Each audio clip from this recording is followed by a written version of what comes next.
Welcome, Night Owl. I'm glad you've joined me for tonight's relaxing yet informative tales from the past to help you unwind and drift off to sleep as we dive into the lives of the most infamous and tyrannical medieval kings in history. As we get started, feel free to share in the comments where in the world you're listening from and what time of day it is for you right now. And if you enjoy this style of calm, historical storytelling, be sure to subscribe so you don't miss future episodes.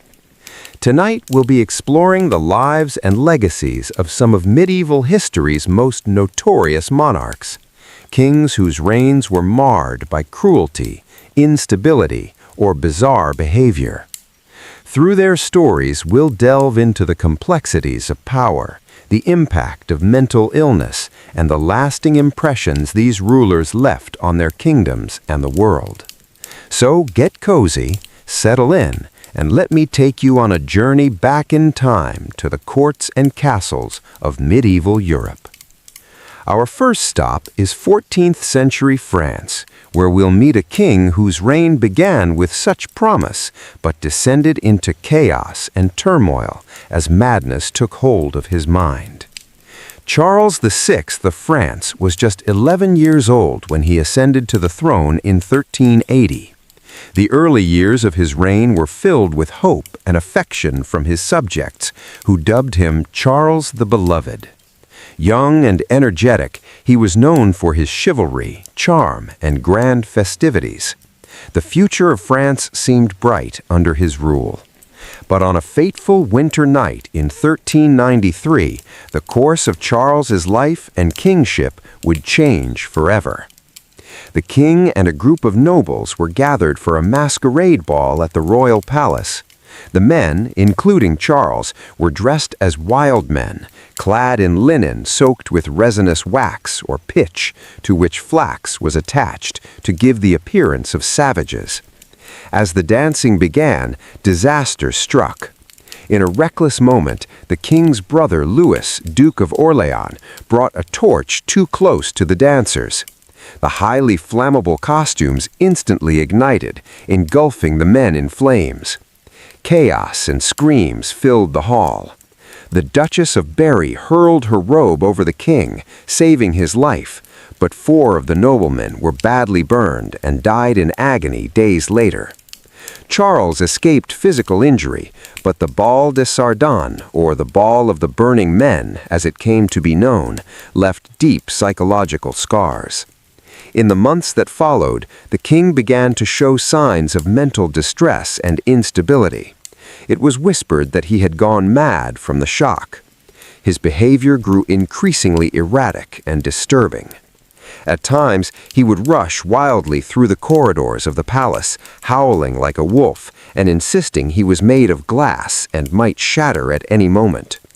He would often forget his name and title, not recognizing his wife or children.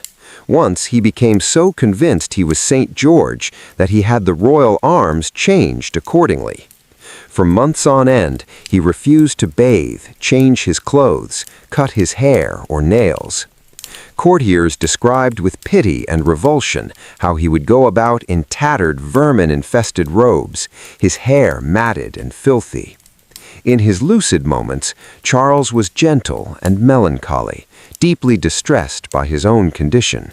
But these periods of clarity grew rarer as his illness progressed. As Charles descended further into madness, France began to crumble around him. Seeing the king incapacitated, rival factions seized the opportunity to advance their own agendas, maneuvering to control the crown. The king's periods of insanity created a power vacuum and a crisis of leadership that destabilized the entire kingdom. The decades of Charles's reign were marked by increasing turmoil, both at home and abroad. Ambitious nobles and relatives of the king vied for power and influence, their infighting fracturing the country. Meanwhile, England seized on France's weakness to press its claims to the French throne, reigniting the 100 Years' War. Through it all, Charles drifted in and out of lucidity, a king in name, but not in faculty. When sensible, he tried to fulfill his royal duties and bring stability to his fractured kingdom, but these moments grew briefer and rarer. More often, he spent his days in a pitiful state, unable to rule, unable to comprehend his own condition. There are poignant stories of the mad king's gentler moments. Once, during a brief respite from his illness, Charles encountered one of his old friends, a knight he hadn't seen in years. Surprised to see him at court, Charles asked why he had come. With tears in his eyes, the old knight replied, "To see you, my king, for it has been long since I last did." Charles embraced him with affection and wept, saying, "Good sir, you are indeed one of my loyal knights and friends. Stay with me, for you are most welcome." For just a moment, the king had surfaced from the depths of his madness, lucid and touched by this display of love and loyalty. But such moments were fleeting. As the years went on, Charles grew more withdrawn and isolated, lost in the labyrinth of his own failing mind. By the end of his life, he was a shell of the vibrant young man who had once been the promising hope of France. When he finally succumbed to a bout of dysentery in 1422, his son, Charles VII, had already begun to rule in his stead. The reign of Charles VI, begun with such hope and promise, ended in sorrow and disarray. The king whom the people had once loved so ardently spent his final years a broken man, sometimes pitiful, sometimes terrifying in the grip of his delusions. His sad fate demonstrates how much the fortunes of a nation could turn on the stability of a ruler's mind in an age where kings wielded absolute but often fragile power. From one troubled king, we now journey across the Channel to England and another monarch whose reign was marred by mental illness. Like Charles, Henry VI was gentle, pious, and scholarly in nature. But like his French counterpart, he would find the pressures of kingship too much to bear, with devastating consequences for his realm. Henry's reign was troubled from the start, for he inherited the throne as an infant, just 9 months old, far too young to rule in his own right.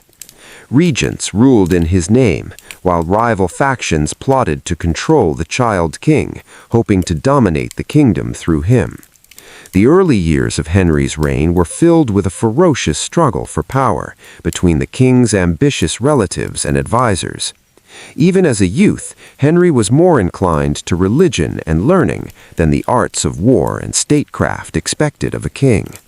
Deeply devout, he took pleasure in daily attendance at Mass and devoted many hours to prayer and contemplation.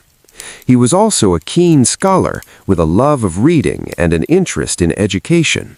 Henry would go on to found 2 of England's most venerable institutions of learning, Eton College and King's College, Cambridge. But while Henry's gentle nature earned him affection, it left him ill-equipped for the power struggles and political machinations that swirled around the throne. As he came to age and assumed his full royal duties, he floundered in his attempt to control the squabbling factions and bring unity to his kingdom. The greatest blow to Henry's reign came in August 1453, when the king suddenly fell into an inert stupor, unable to speak, recognize anyone, or respond to any stimuli. For more than a year, he remained in this vegetative state, not even reacting to the birth of his own son and heir. As with his grandfather, Charles VI of France, whom he resembled in both character and fate, Henry's mysterious illness thrust his kingdom into turmoil. With the king incapacitated, old feuds and rivalries erupted into open conflict. The simmering resentment between the houses of Lancaster and York, 2 cadet branches of the Plantagenet royal house, now boiled over into outright war, as each side sought to claim supremacy. This struggle would become known as the Wars of the Roses, after the red and white rose emblems of Lancaster and York. Even when Henry briefly emerged from his catatonia in late 1454, the king struggled to reassert control over the chaotic political scene. By 1455, the Yorkists felt bold enough to take up arms against the king's Lancastrian supporters, defeating them at the First Battle of St. Albans. Henry was captured by the Yorkists and forced to acknowledge their leader, Richard, Duke of York, as Lord Protector of the realm. In the years that followed, England descended into a state of intermittent civil war, with the hapless Henry shunted back and forth between the warring factions. Whenever the king lapsed back into one of his periods of insensibility, fresh fighting would break out as each side tried to secure control of his person, and with it, the legitimacy of rule. During his bouts of madness, Henry's behavior was pitiful and childlike. He had to be fed, washed, and dressed like an infant. Was dead, found lifeless in his chamber under mysterious circumstances.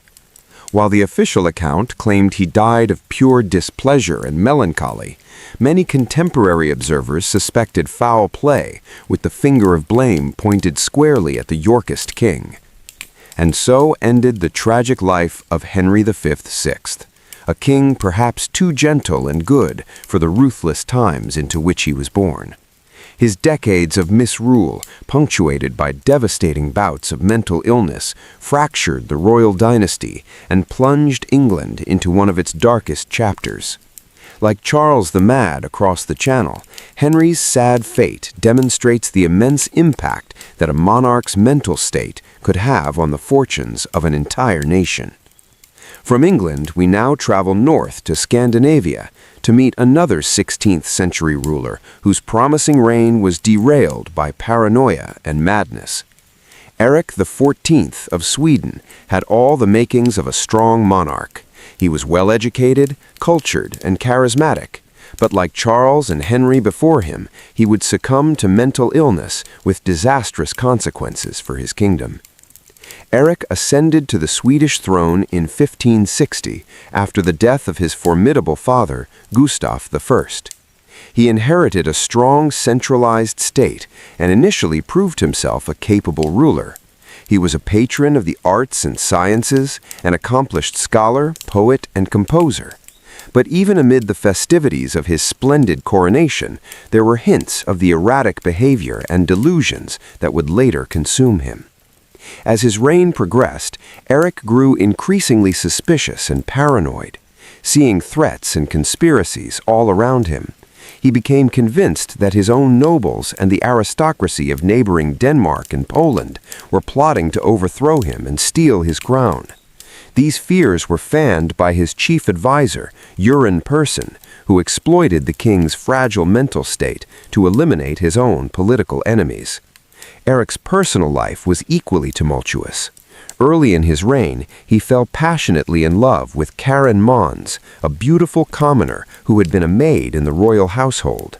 Against all convention and the admonitions of his advisors, Eric secretly married Karen in 1567 and had her crowned as queen. While the marriage caused a scandal, Karen would prove a stabilizing influence, remaining loyal to Eric even during his darkest days. The defining moment of Eric's reign came in 1567 with the infamous Stura murders. Convinced that the Stura noble family and their allies were plotting against him, Eric had several members of the family imprisoned and brought to trial on trumped-up charges. In a fit of rage and paranoia, the king himself stabbed and killed one of the nobles, Niels Sture, during an interrogation. Two other Sture lords and several of their associates were subsequently executed on Eric's orders. The Stuart murders shocked the nation and turned sentiment against the increasingly unstable king. Eric's behavior grew more erratic and delusional. He became obsessed with astrology and the occult, convinced he could read the future in the stars. He would have bouts of wild, manic energy, alternating with periods of deep melancholy. At times, he fancied himself a god, demanding his courtiers worship him. As opposition to Eric's rule mounted, his own brothers, John and Charles, seized the opportunity to move against him. In 1568, they successfully deposed Eric, forcing him to abdicate in favor of John III. The coup was supported by most of the Swedish nobility, alienated by the king's tyranny and madness. Eric's final years were marked by tragedy and increasing mental deterioration. Imprisoned in a succession of castles by his brother, the deposed king descended deeper into insanity. He became convinced he was not Eric XIV at all, but a different man altogether. His devoted wife Karen remained with him in captivity, the only person who could soothe him in his agitated states. In 1577, after almost a decade in confinement, the 43-year-old Eric died, likely poisoned on the orders of his brother. He was buried hastily and without ceremony. For John III, the mad brother represented an uncomfortable reminder of the fragility of royal power and the ever-present danger of succession crisis. Eric XIV's story represents a tragic waste of potential. He was a gifted man, educated and cultured, who held such promise as a ruler, but like many monarchs, he found himself unequal to the immense stresses and paranoias of kingship. His unraveling mind led him down a path of tyranny and terror that undid his achievements and ruptured the kingdom. Traveling further east to Russia, we come to the dark tale of another ruler undone by paranoia and crippling mental illness. Ivan IV Vasilievich, better known as Ivan the Terrible, was the first Grand Prince of Russia to officially assume the title of Tsar of all of Russia. His nearly 40-year reign would transform Russia, but also unleash a whirlwind of madness and brutality upon his realm. Ivan's early life was scarred by tragedy, struggle, and a pervasive sense of insecurity. He lost both his parents by the age of 8 and grew up in the shadow of ambitious nobles and relatives who fought to control the regency. The young Ivan learned to fear for his life and saw enemies and conspiracies everywhere. These early experiences laid the groundwork for the paranoia and ruthlessness that would define his later reign. When Ivan reached adulthood and took full power in 1547, he quickly set about consolidating control over the fractious boyar nobility. Talented and energetic, he scored a series of impressive military victories over Russia's enemies, expanding the boundaries of his state. He launched a series of popular reforms, revising the legal code and convoking Russia's first parliament.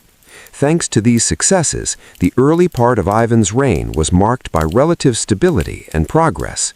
But as the years passed, Ivan grew increasingly erratic, suspicious, and violent.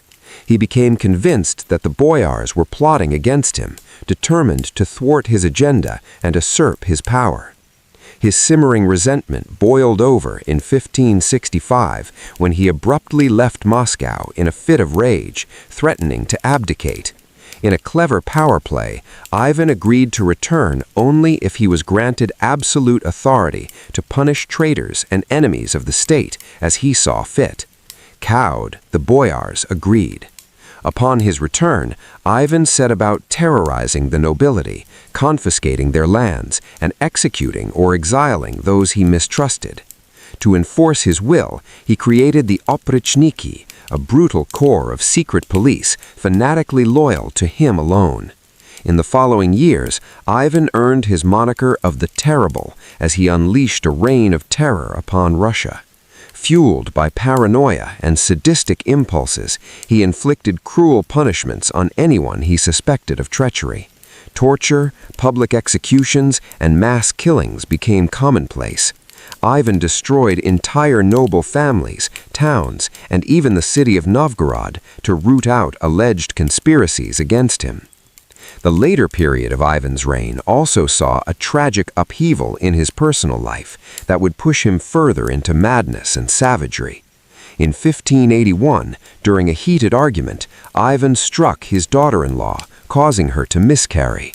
Enraged, his eldest son and heir, Ivan Ivanovich, engaged in a fierce shouting match with his father. In a fit of uncontrolled rage, Ivan the Terrible struck his son in the head with his iron-tipped staff, dealing a fatal blow.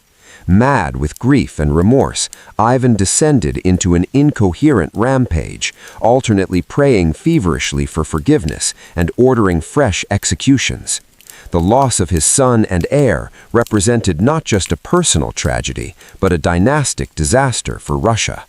Ivan's remaining sons were unfit to rule, the middle son an invalid from birth, the youngest a depraved man. As we delve further into the stories of medieval monarchs whose reigns were plagued with madness, we turn our gaze eastward to Russia. Here we find a king whose legacy is as complex as it is brutal. Ivan IV Vasilievich, better known as Ivan the Terrible. Born in 1530, Ivan's early life was marked by tragedy and turmoil. He was just 3 years old when his father, Vasily III, died from an abscess and inflammation on his leg. His mother, Elena Glinskaya, acted as his regent, but she too passed away when Ivan was only 8, likely a victim of poison. These untimely deaths left young Ivan an orphan, and the court erupted into a maelstrom of power struggles between rival boyar families, each vying for control over the young ruler. Imagine for a moment the fear and isolation young Ivan must have felt, alone in a court seething with hidden agendas and shadowy machinations. As a child, he was often neglected, left to wander the palace halls with only his younger brother for companionship. It's said that the boyars who were supposed to care for him instead mocked and terrorized the young princes, even going so far as to let them go hungry. These early experiences undoubtedly shaped Ivan, planting the seeds of mistrust and paranoia that would bloom darkly in his later years. Despite these hardships, or perhaps because of them, Wife Anastasia Romanova, a woman he seems to have truly loved. For a time, it seemed as though Ivan's reign might be a bright one, filled with promise and potential. And indeed, Ivan's early rule saw many successes. He implemented a number of popular reforms, revising the law code, limiting the power of the boyars, and even establishing a system of local self-government. He also convened the first Zemsky Sobor, or Assembly of the Land, which brought together representatives from across Russia to discuss matters of state. These early reforms earned Ivan widespread support and admiration from his subjects. But perhaps Ivan's greatest achievements in these early years were on the battlefield. He led his armies to victory against the Khanates of Kazan and Astrakhan, annexing vast swaths of territory along the Volga River and expanding Russia's borders to the Caspian Sea.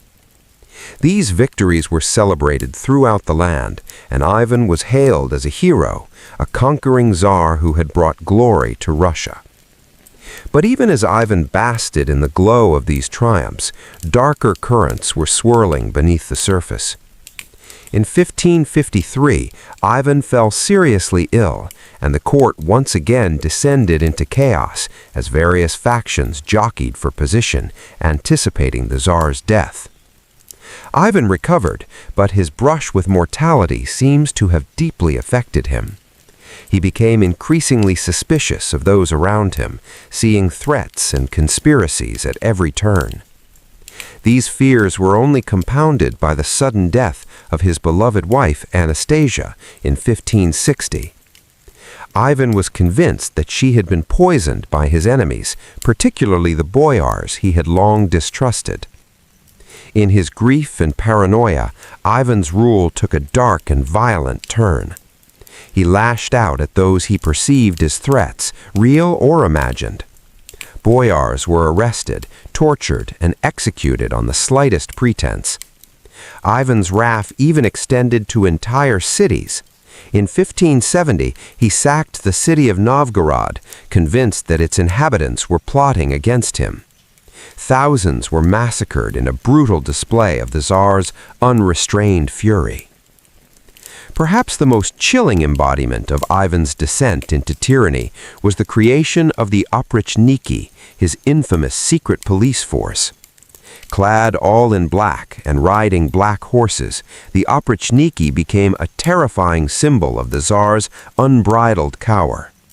They answered only to Ivan, carrying out his every command with ruthless efficiency and unwavering loyalty.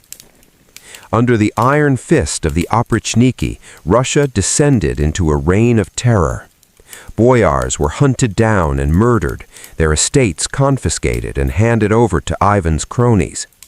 Even the church wasn't safe. Ivan had the Metropolitan of Moscow, Philip II, arrested and eventually killed for daring to criticize the oprichniki's excesses. As Ivan's paranoia and cruelty spiraled out of control, Russia itself began to unravel. The economy, already strained by Ivan's costly wars, was further burdened by the oprichniki's predations. Fields went untended as peasants fled the countryside to escape the secret police's brutality. Famine and disease followed, stalking the land like grim specters. But perhaps the darkest moment of Ivan's reign was a deeply personal tragedy. In 1581, during a heated argument, Ivan struck his son and heir, also named Ivan, with a pointed staff, inflicting a mortal wound to the young man's head. Ivan Ivanovich died a few days later, leaving the Tsar racked with grief and guilt. It's a poignant and haunting scene to imagine. The mighty Tsar, his hands stained with the blood of his own son, weeping over the lifeless body of his heir. In that moment, one can almost see the weight of all Ivan's cruelties and paranoia coming crashing down upon him, the realization of the monster he had become. The death of his son seemed to break something in Ivan. In his final years, he retreated increasingly into himself, spending long hours in prayer and contemplation. But even as his physical health declined, his mental state remained as sharp and paranoid as ever. He continued to lash out at those around him, seeing betrayal in every shadow. Ivan the Terrible died in 1584 while engaged in a game of chess. According to legend, he had just moved his king to the square where it would be checkmated, as if acknowledging the inevitability of his own demise. It was a fitting end for a man whose life had been defined by a ruthless struggle for power. Ivan's legacy is a complex and bloody one. He was a man of contradictions, capable of great cruelty and great piety, of brutal violence and deep remorse.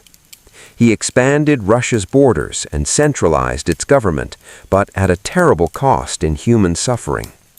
He was feared by his enemies and revered by his subjects, a towering figure who cast a long and dark shadow over Russian history.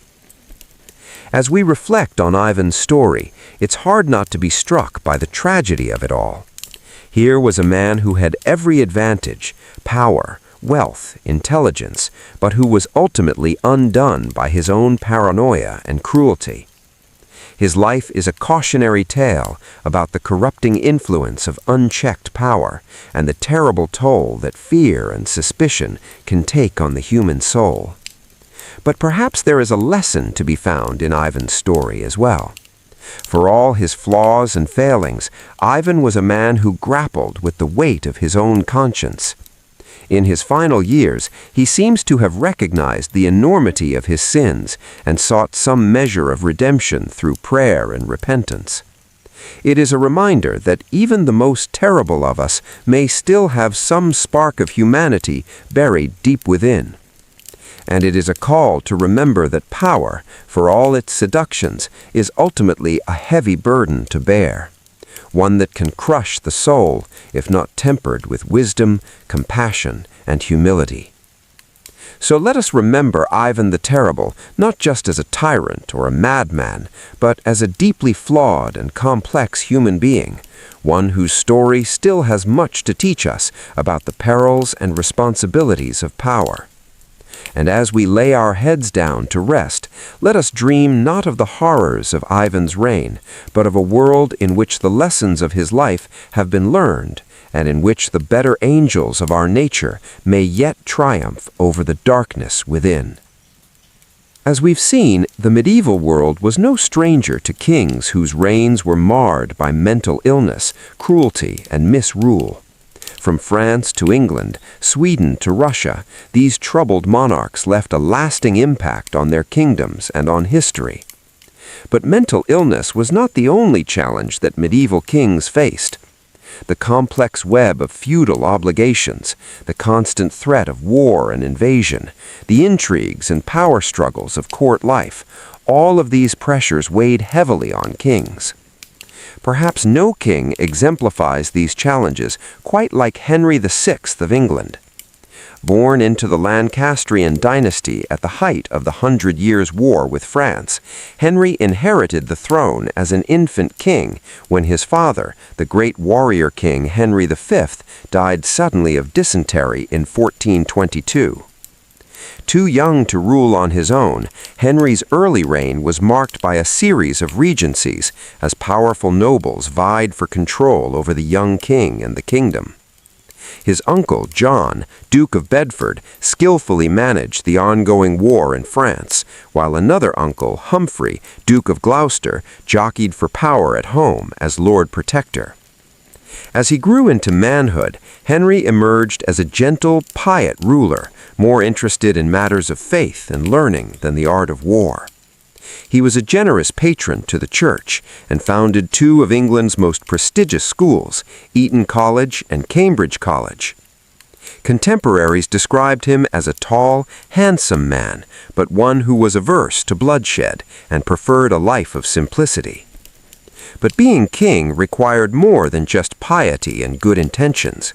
The bankrupt state of the royal treasury, the crumbling English position in France, and escalating tensions between powerful noble factions like the houses of York and Somerset all demanded strong leadership that the amiable but ineffectual Henry struggled to provide. These stresses took a toll on Henry's fragile mental state. Always prone to bouts of melancholy, in the summer of 1453 he suffered a complete mental breakdown, precipitated, some say, by the sudden loss of the bulk of his father's French conquests. The once lively king fell into a deep catatonic state, completely unresponsive to the world around him. The king's sleeping sickness, as it was known, left the kingdom in limbo. Courtiers tried everything to rouse Henry, but he would not react, could not speak, and seemed not to recognize anyone, even his own wife and infant son. He had to be spoon-fed, and it's said that he didn't even react when presented with a royal pardon to sign that could have saved the life of an imprisoned nobleman. Deposed and imprisoned by the Yorkist king Edward IV. On the night of May 21st, 1471, Henry died alone in the Tower of London. The once beloved and gentle king met a lonely, ignominious end. Murdered, some whispered, on Edward's orders, Henry's tragic reign is a poignant reminder of the immense pressures and challenges that medieval kings faced. Thrust onto the throne as a child, saddled with the weighty expectations of his warrior father's legacy, and beset by both external threats and internal division, it's perhaps little wonder that his mind buckled under the strain. But Henry's story is also a testament to the enduring allure of kingship. For all the hardships and dangers it entailed, the role of king remained the ultimate prize, fought over by rival dynasties and ambitious nobles. Being king meant wielding immense power and shaping the destinies of nations. It meant being at the center of the medieval world, with all eyes upon you. And as we'll see with our next king, that intoxicating mix of power and attention could be just as dangerous to a monarch's sanity as any external threat. Eric XIV of Sweden, a Renaissance prince with a reputation for brilliance and cultural refinement, would find his glittering reign unraveling amidst a storm of madness, scandal, and blood. Eric's story begins on a bright, clear day in June 1560, as the 27-year-old prince rode through the streets of Stockholm to Uppsala Cathedral for his long-awaited coronation.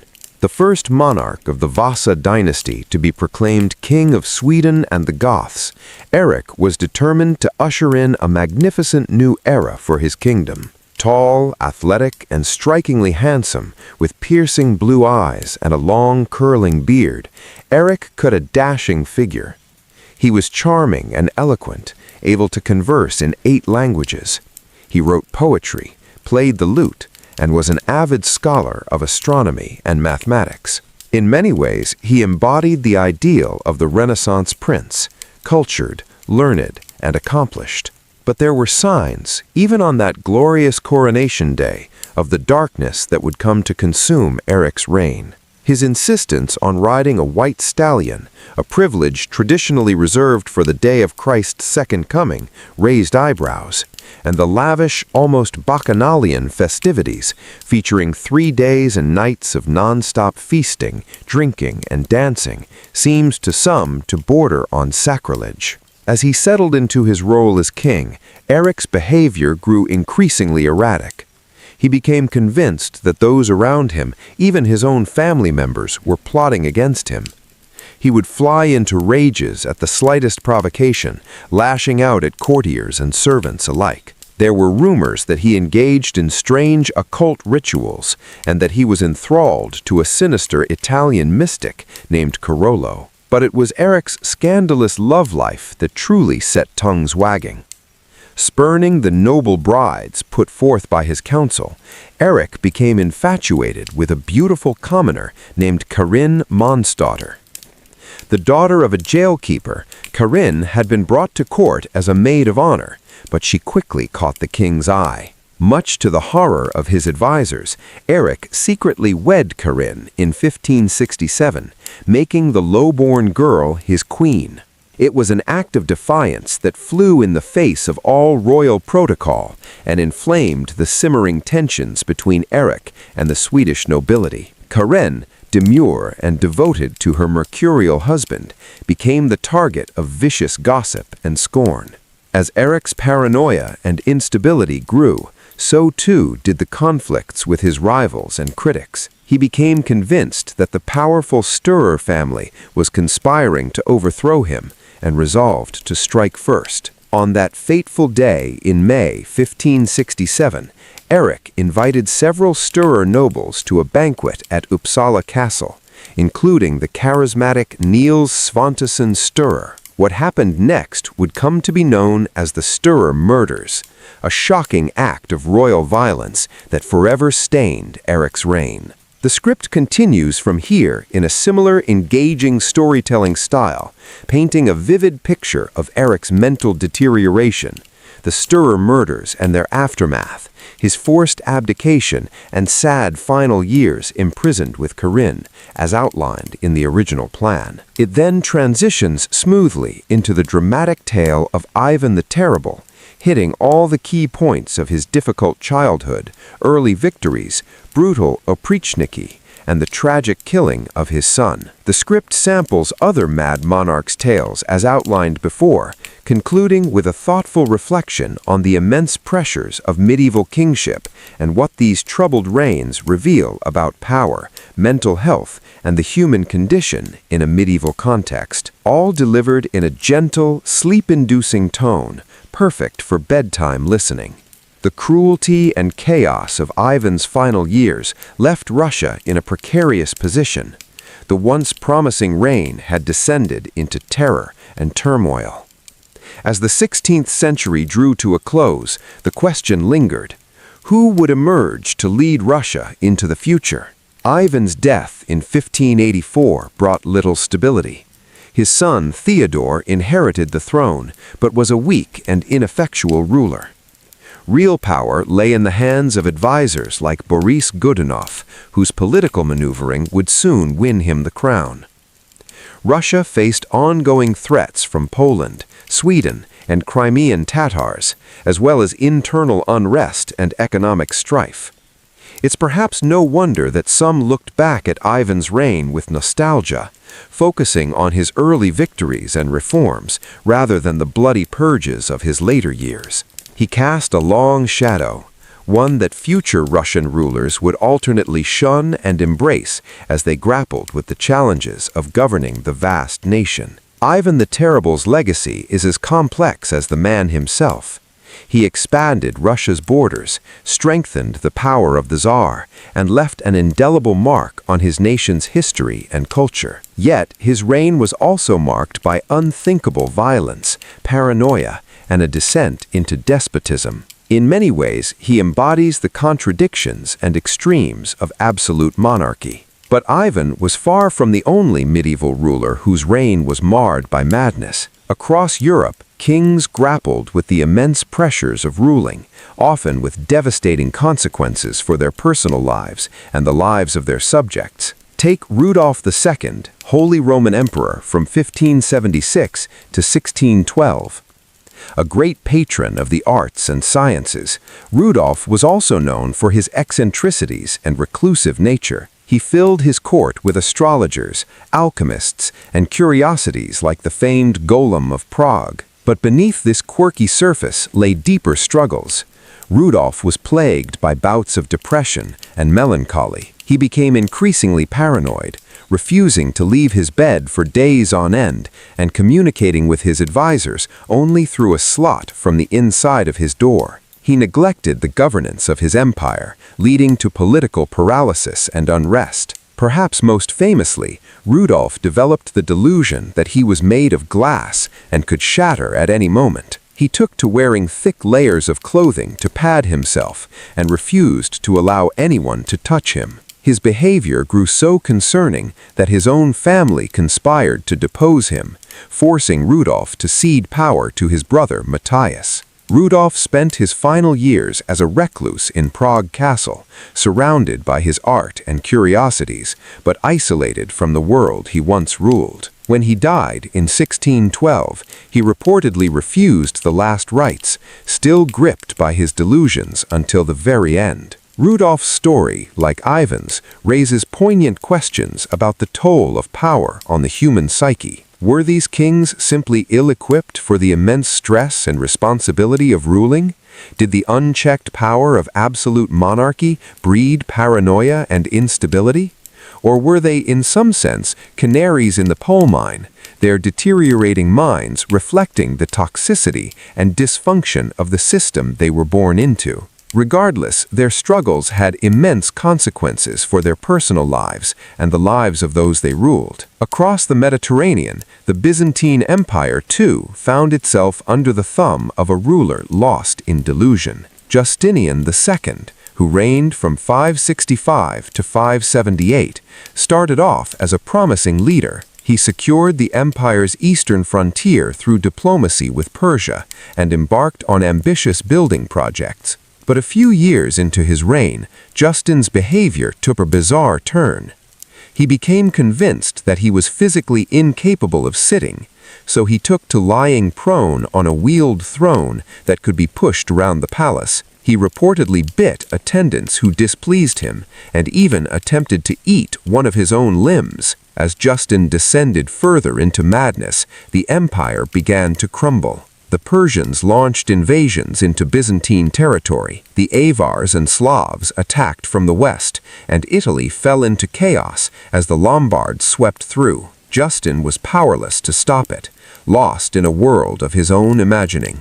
In a poignant twist of fate, one of the few who seemed to be able to soothe Justin during his fits was his wife, Sophia. A shrewd political mind in her own right, Sophia last Habsburg ruler of Spain. Born in 1661, Charles was the product of generations of inbreeding among the Spanish Habsburgs, who sought to keep their bloodline pure by marrying within the family. The results were devastating.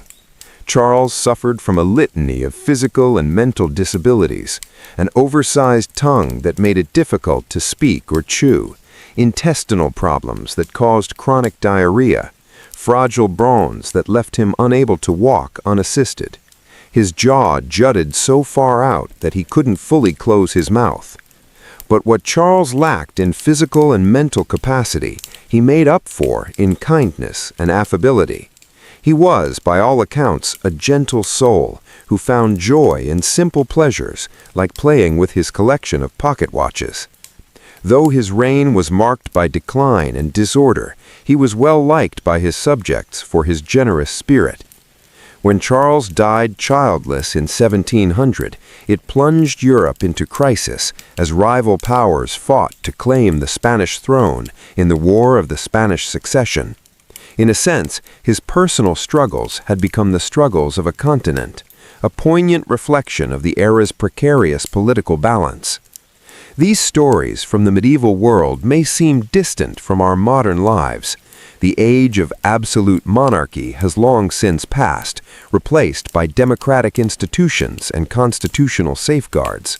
Mental illness, once seen as demonic possession or divine punishment, is now recognized as a medical condition in need of treatment and support. Yet in the tales of these tragic kings, we can still find echoes of our own struggles and triumphs. The pressure to live up to external expectations, the isolation of leadership, the quest for purpose and legacy. These are timeless human experiences that transcend era and station.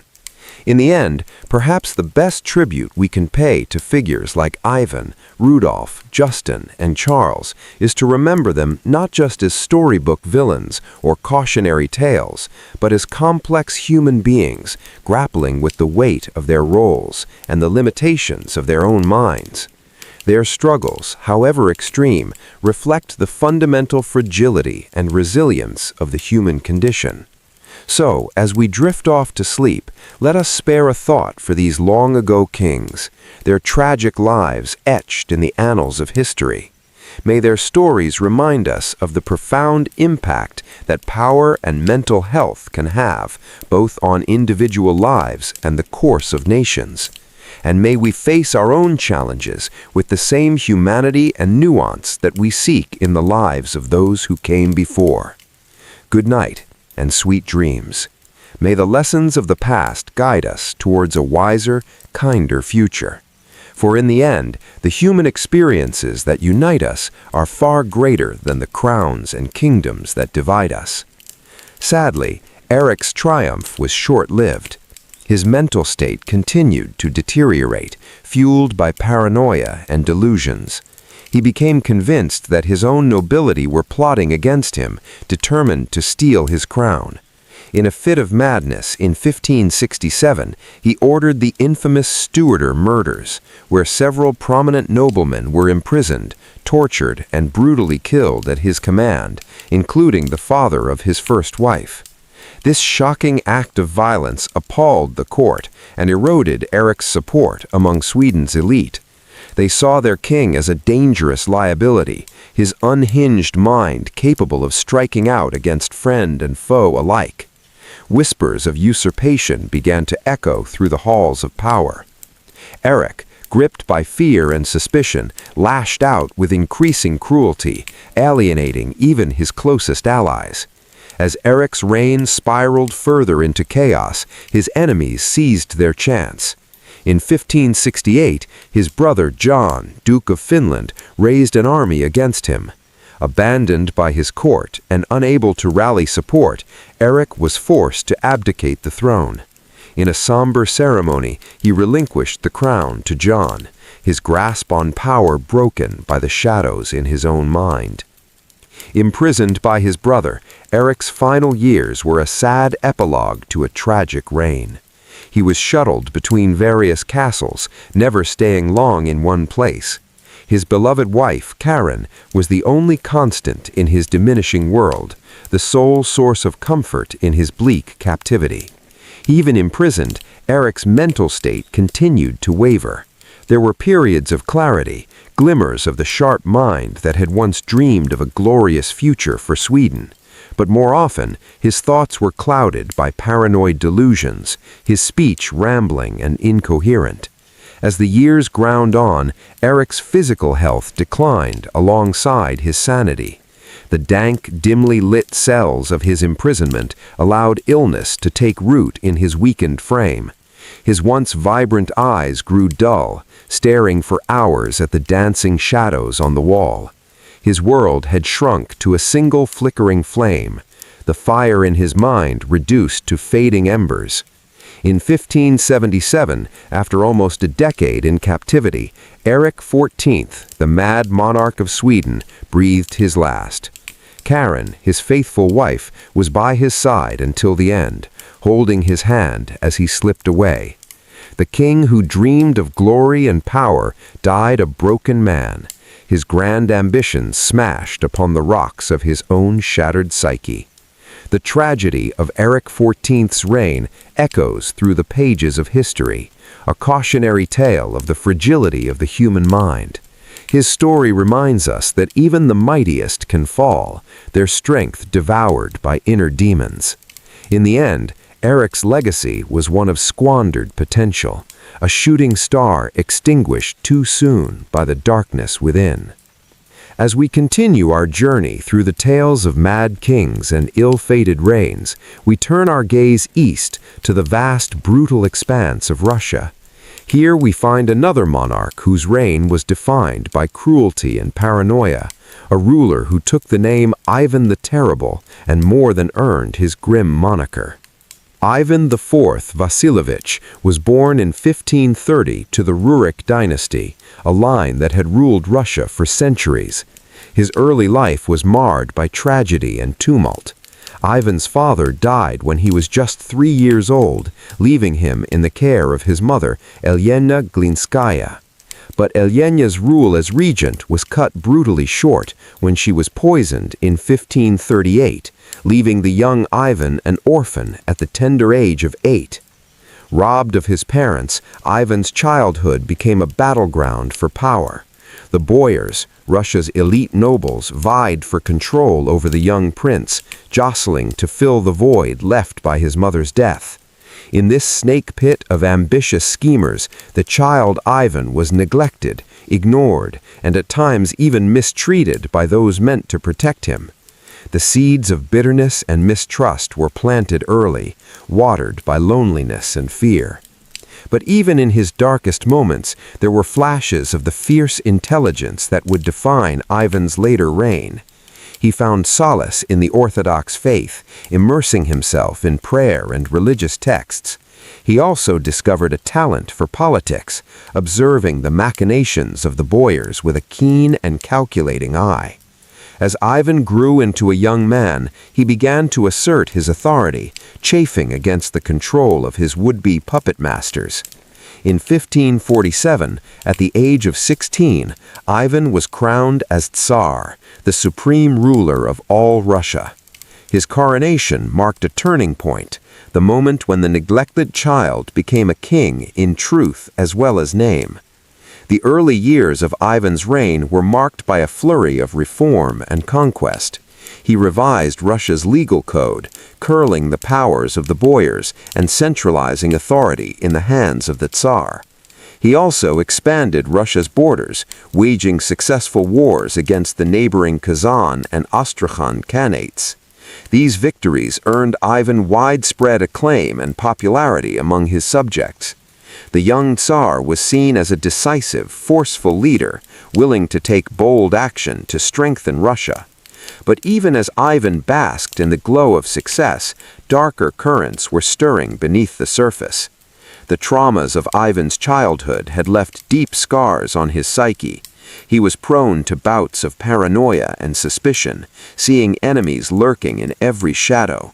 His temper was legendary, flaring into violent rages at the slightest provocation. As his power grew, so too did his cruelty, fueled by a simmering resentment of the boyars who had tormented him in his youth. In 1565, Ivan's simmering paranoia boiled over into full-blown tyranny. He divided Russia into two realms, the Zencheshina, ruled by the boyars, and the Oprichnishina, under Ivan's direct control. The Oprichnishina was a state within a state, a realm of terror and brutality, enforced by Ivan's feared Oprichniki, his loyal band of secret police. Clad in black, riding black horses, the Oprichniki became a symbol of Ivan's reign of terror. They roamed the land, arresting and executing anyone suspected of disloyalty to the Tsar. Nobles, merchants, even priests fell victim to their brutality, tortured and killed on Ivan's orders. The Tsar himself, Reminder of the horrors that can spring from a mind consumed by darkness. A cautionary tale of the dangers of unchecked power in the hands of the unstable.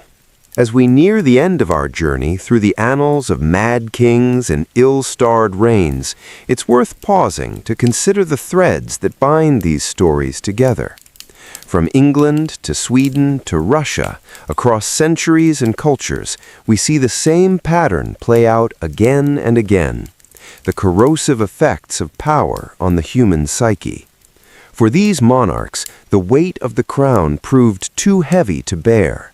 The isolation and stress of rule warping their minds and twisting their souls. Some, like Charles VI of France and Henry VI of England, were broken by the strain, their sanity shattered like glass against stone. Others, like Ivan the Terrible, turned their inner demons outward, inflicting their pain and paranoia on their hapless subjects. In each case, the madness of the monarch had far-reaching consequences, plunging their realms into chaos and conflict. Wars were fought, lives were lost, and the course of history was forever altered by the whims of a mind unmoored from reality. But perhaps the greatest tragedy of these tales is the human cost. The toll taken not just on the kings themselves, but on those closest to them. The loyal wives like Karen Morn's daughter, who stood by their husbands even as their minds crumbled. The children like Ivan Ivanovich, whose lives were cut short by their father's madness. The countless subjects who suffered under the yoke of a ruler unhinged. In the end, the stories of these mad kings are a testament to the fragility of the human mind and the terrible price of unchecked power. They remind us that even the mightiest can fall, their strength devoured by the shadows within. As we bid farewell to these haunted figures of history, let us ponder their tales with a sense of empathy and sorrow, for in their tragic fates we see a reflection of our own human frailties, the darkness that slumbers beneath the surface, waiting to be awakened. May their stories be a warning, a lighthouse guiding us towards compassion and understanding, even in the face of cruelty and madness. And may we, in our own lives, strive to tend the flickering flame of sanity, the light that holds the shadows at bay.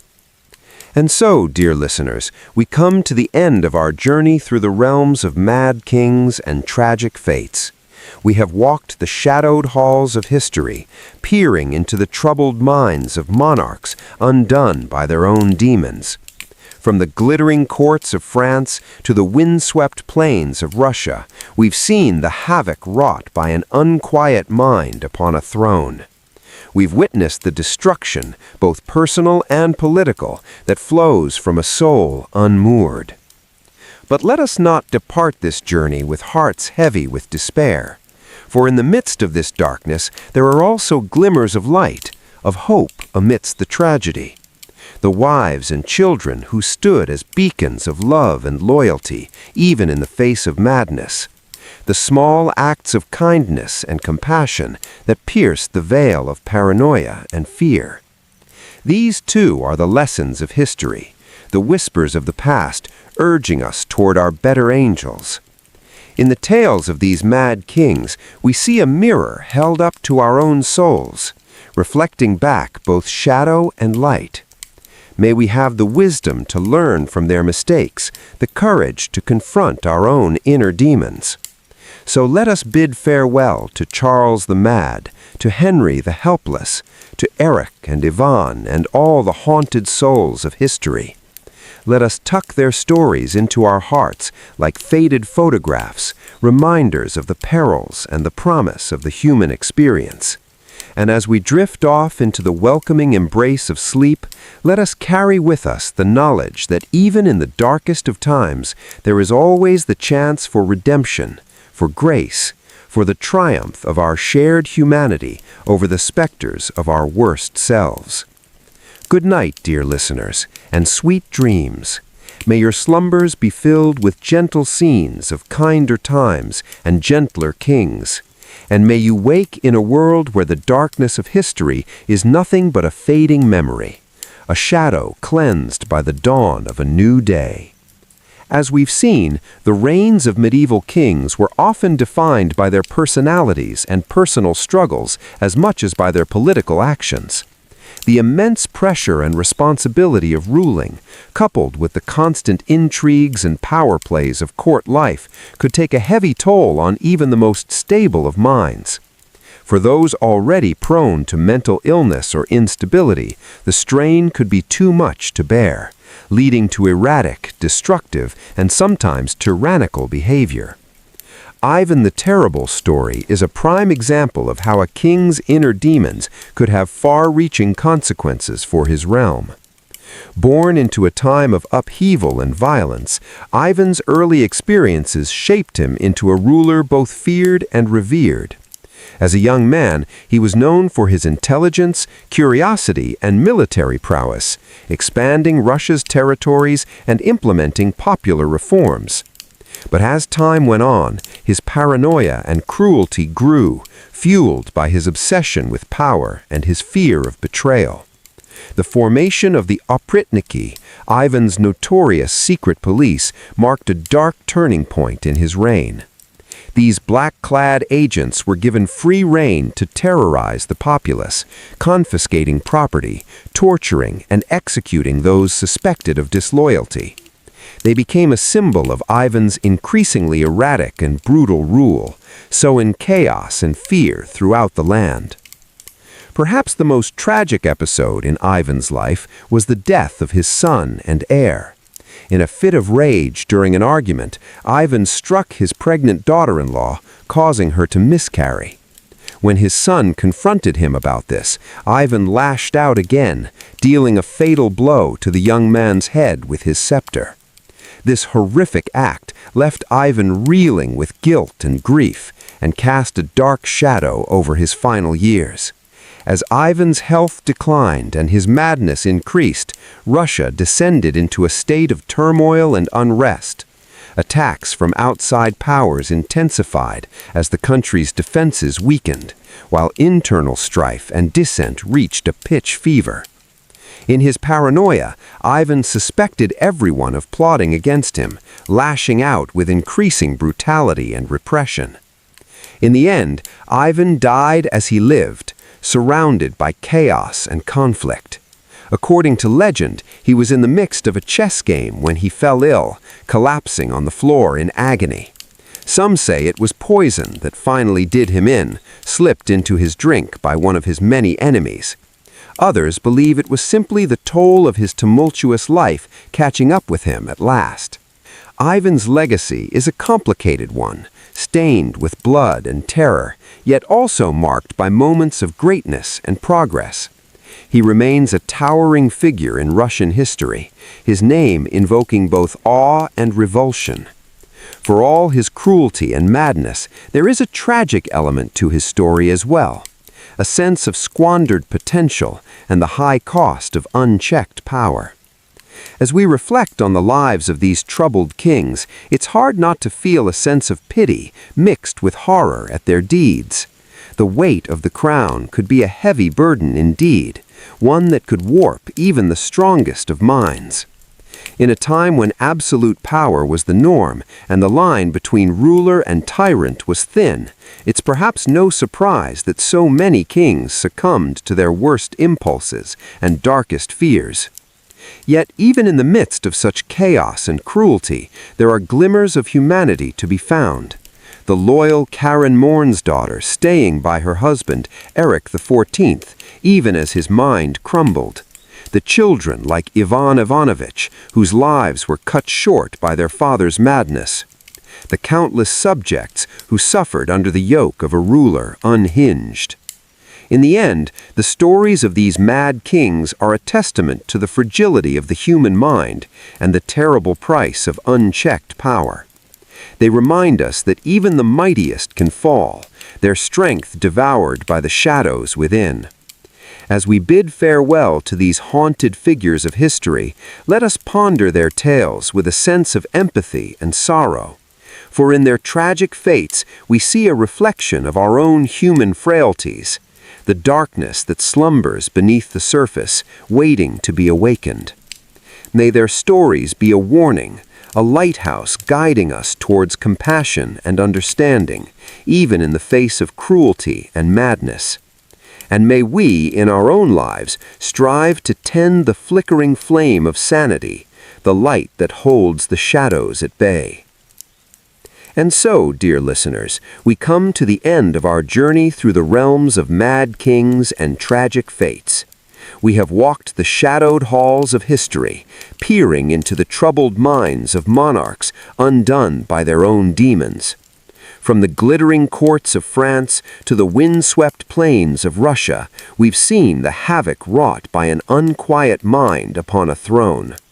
We've witnessed the destruction, both personal and political, that flows from a soul and brutal shadow over his kingdom. Ivan's story, like so many we've explored, has its roots in a tumultuous childhood.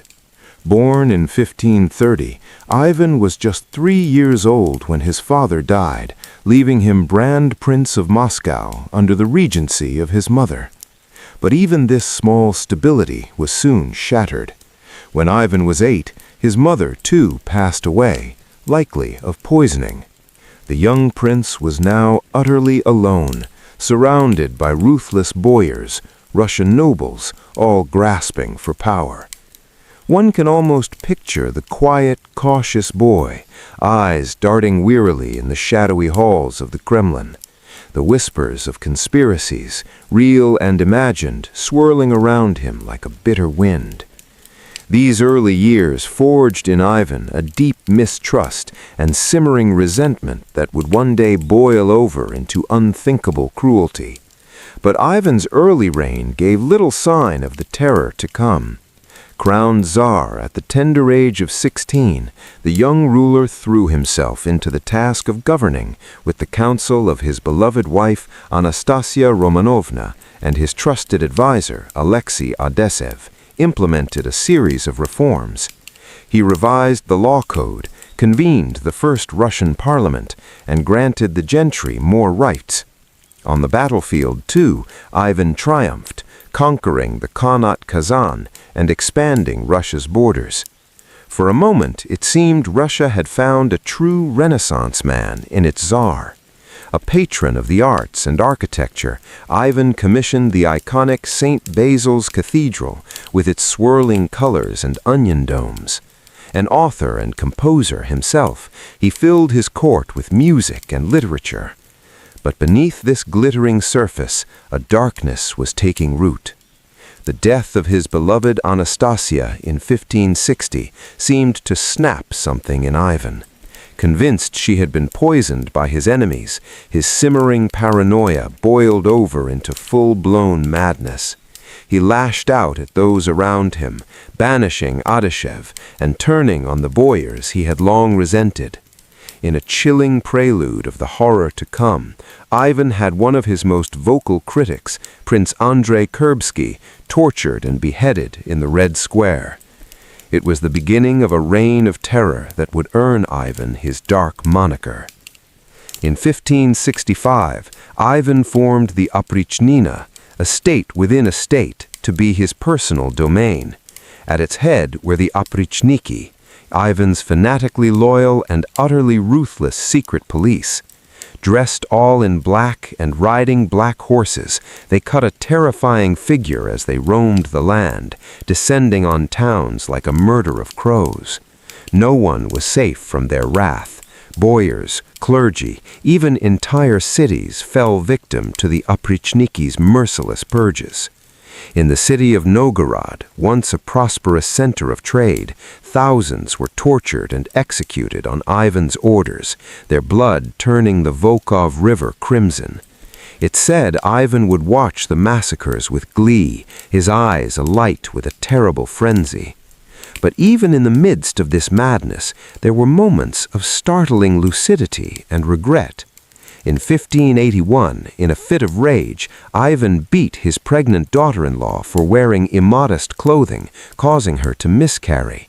When his son and heir, Ivan Ivanovich, confronted him, the elder Ivan flew into a rage, striking his son with his scepter. The blow proved fatal. As Ivan cradled his dying son, his sanity seemed to return for a moment. He wept and begged forgiveness, but it was too late. With his heir dead and his kingdom in turmoil, Ivan descended into despair. He died in 1584, lonely and half-mad, while playing a game of chess. Ivan the Terrible's legacy is one written in blood. His reign, which began with such promise, became a cautionary tale of unchecked power and madness. That Tsar, who had once been hailed as a reformer and cultural luminary, was now reviled as a tyrant. But perhaps there is a tragedy, too, in Ivan's story. A boy robbed of his childhood, consumed by paranoia and suspicion, who became the monster he feared. In the shadows of the Kremlin, one can almost hear the echoes of his tormented mind, a chilling reminder of the darkness that lies in the hearts of kings. As we let Ivan's tale fade into history's mists, we turn our attention to other eccentric monarchs, each with their own peculiar stories. From the reclusive Rudolph II to the ill-fated Charles II of Spain, these kings add their own brushstrokes to the colorful canvas of medieval madness. But those are tales for another night. For now, let the haunting specter of Ivan the Terrible drift into the realm of uneasy dreams, a figure half-shrouded in shadow and legend, forever etched into the annals of Russia's tumultuous past. As sleep beckons, ponder the fine line between greatness and insanity, and the heavy toll of power unrestrained. Good night, dear listener, and may your dreams be gentler than the memories of Ivan's reign. Part 5. Other Mad Monarchs. As the specter of Ivan the Terrible fades into the darkness of the night, we find ourselves once again adrift in the mists of history, our journey not yet complete. For the annals of the Middle Ages are filled with tales of kings whose eccentricities and afflictions set them apart from their peers. Some ruled from the shadows, their quirks talked about only in whispers. Others wore their peculiarities openly, leaving a mark as indelible as it was bizarre. Let us first turn our gaze to the court of Rudolph II, Holy Roman Emperor and King of Bohemia, Hungary, and Croatia. Born in 1552, Rudolph was a man of esoteric tastes, more at home among the beakers and tomes of his alchemical laboratories than in the halls of power. He was a great patron of the arts and sciences, filling his court with a menagerie of scholars, artists, and astronomers, including the great Danish astronomer Tycho Brahe. But even as Rudolph cultivated an air of Renaissance enlightenment, a strange malady took root in the king. The king became convinced that he was made of glass, fragile and brittle. He refused to allow people to touch him and even took to wearing thick padded clothing to protect his delicate form.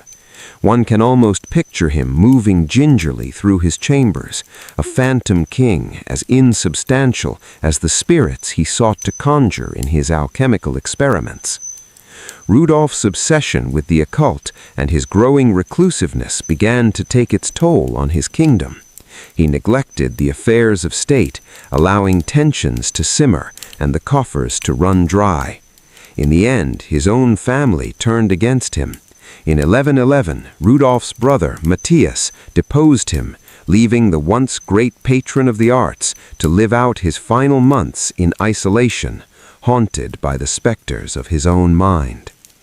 Across the continent, in the glittering heart of the Byzantine Empire, we find another ruler undone with madness, Justin II, who reigned from 565 to 578, began his rule with vigor and ambition. But as the years wore on, his behavior grew increasingly erratic. He was prone to fits of manic laughter and sudden bursts of rage. He imagined himself in direct communication with the angel Gabriel and would often be found deep in conversation with the empty air. As Justin's delusions deepened, the business of governing fell to his wife, the Empress Sophia. But even her steady hand could not entirely stem the tide of chaos that Justin's madness unleashed. The empire's enemies, sensing weakness, pressed in from all sides. By the time Justin finally succumbed to his afflictions and abdicated the throne, the stage was set for years of tumult and decline. But perhaps no king better embodies the idea of monarchy undone by inbreeding and affliction than Charles II of Spain. Born in 1661, Charles was the product of generations of Habsburg intermarriage, a dynasty more tangled than a thicket of brambles. His tongue was so large he could barely speak, his jaw jutted out so far he struggled to chew his food, and beneath it all lurked a profound mental disability that left him utterly unequipped for the rigors of kingship. Charles's reign was one of unrelenting decline for the once great Spanish Empire. Unable to produce an heir, Charles left his kingdom to be carved up by his rival neighbors upon his death. The last of the Spanish Habsburgs, he was a king more to be pitied than reviled.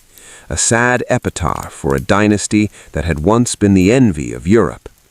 And so, our journey through the gallery of mad monarchs comes to a close.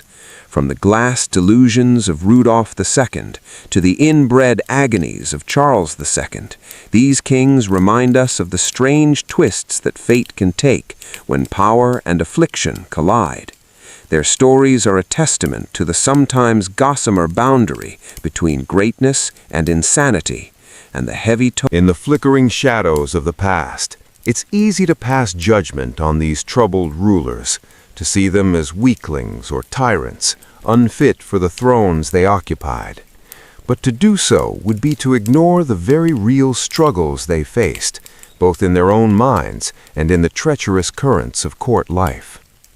These were men born into power, but also into a world of constant danger, where even the slightest sign of weakness could be seized upon by ambitious rivals. For some, like Charles the Mad and Henry VI, the pressures of ruling proved too much, their grip on reality slipping away like sand through an hourglass. For others, like Eric XIV and Ivan the Terrible, madness mingled with cruelty, their reigns marked by bloodshed and terror.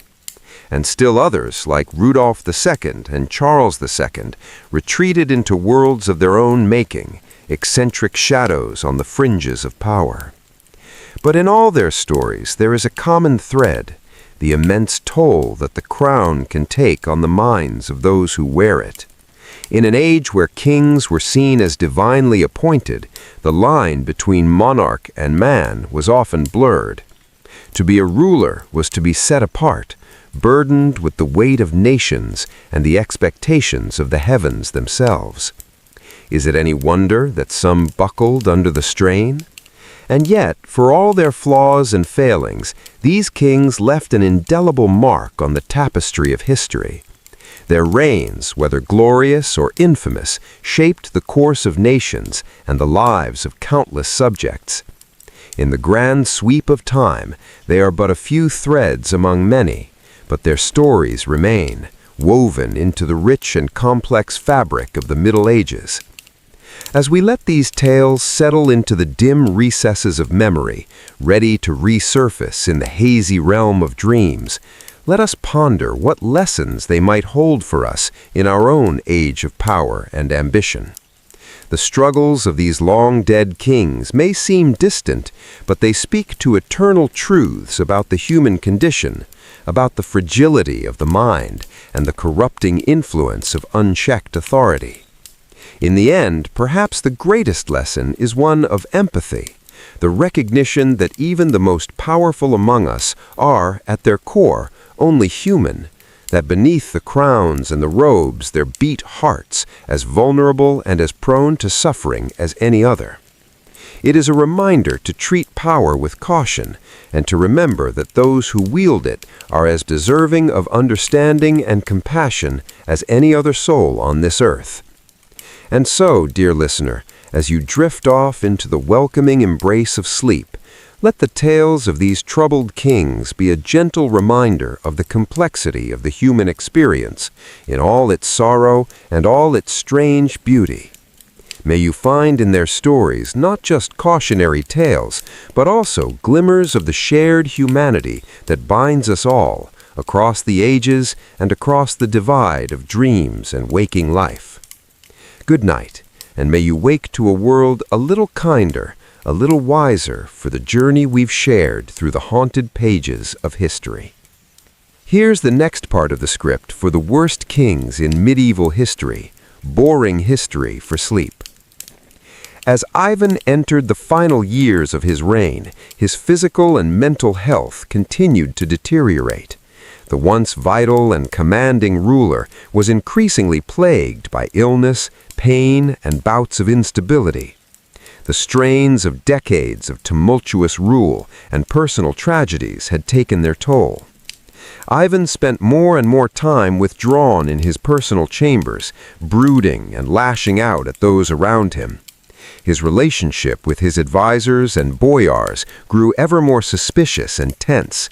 The Tsar saw enemies and conspiracies in every corner, his paranoia spiraling out of control.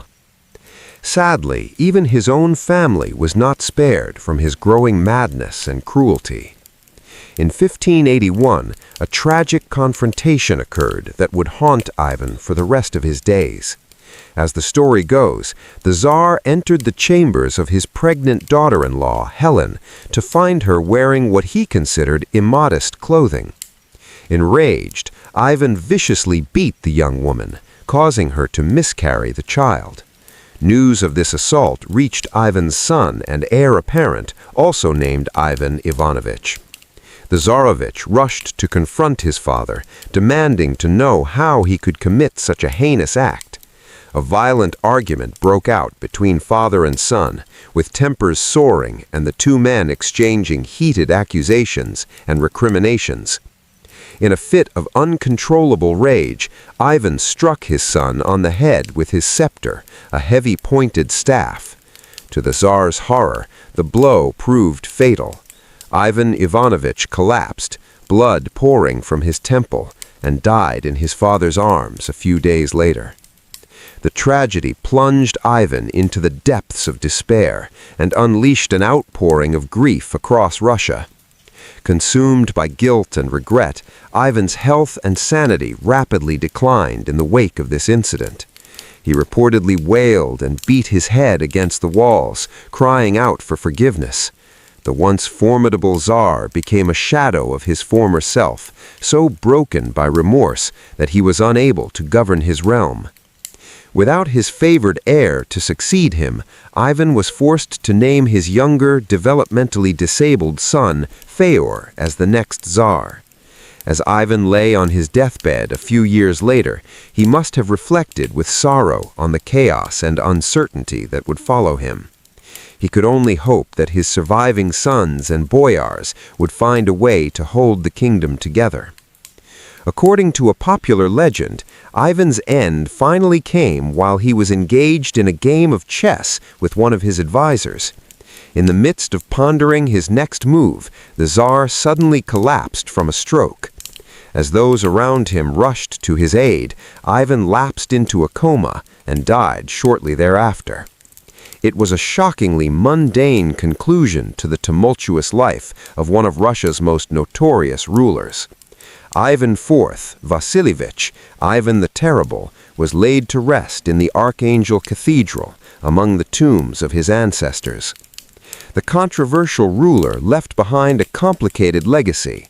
He was a man capable of great cruelty and violence, but also one who sought to unify and strengthen the Russian state. He expanded its borders, implemented reforms, and laid the foundation for the absolute monarchy that would endure for centuries.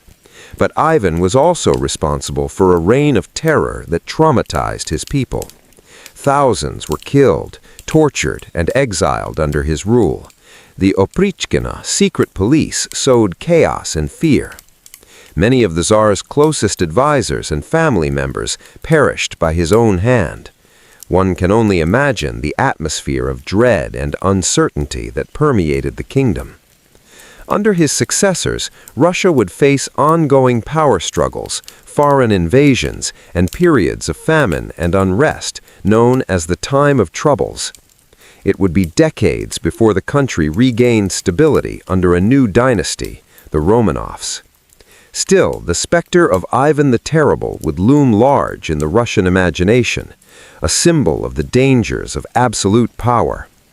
As we ponder the dramatic reign of Ivan the Terrible and the mark it left on history, we see a cautionary tale about the perils of unchecked authority and the devastating toll of tyranny. For all his grand ambitions and early promise, Ivan's life story is ultimately a tragic one of a man consumed by his darkest impulses. Yet, even as we recoil at the cruelty and chaos unleashed by this infamous Tsar, it's hard not to feel a pang of pity for the tormented soul beneath the crown. Ivan was a product of his time, scarred by the violence and intrigues that swirled around him from a young age. One wonders how differently the course of his life and rule might have unfolded had he known more love and peace instead of suspicion and strife. The story of Ivan the Terrible is a vivid reminder of the weight of power and the toll it can take on those who wield it. In an age where kings were seen as divinely appointed, the line between monarch and man was often blurred. To be a ruler was to be set apart, burdened with the weight of nations and the expectations of the heavens themselves. Is it any wonder that some buckled under the strain? And yet, for all their flaws and failings, these kings left an indelible mark on the tapestry of history.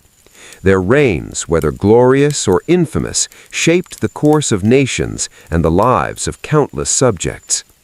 In the grand sweep of time, they are but a few threads among many, but their stories remain, woven into the rich and complex fabric of the Middle Ages.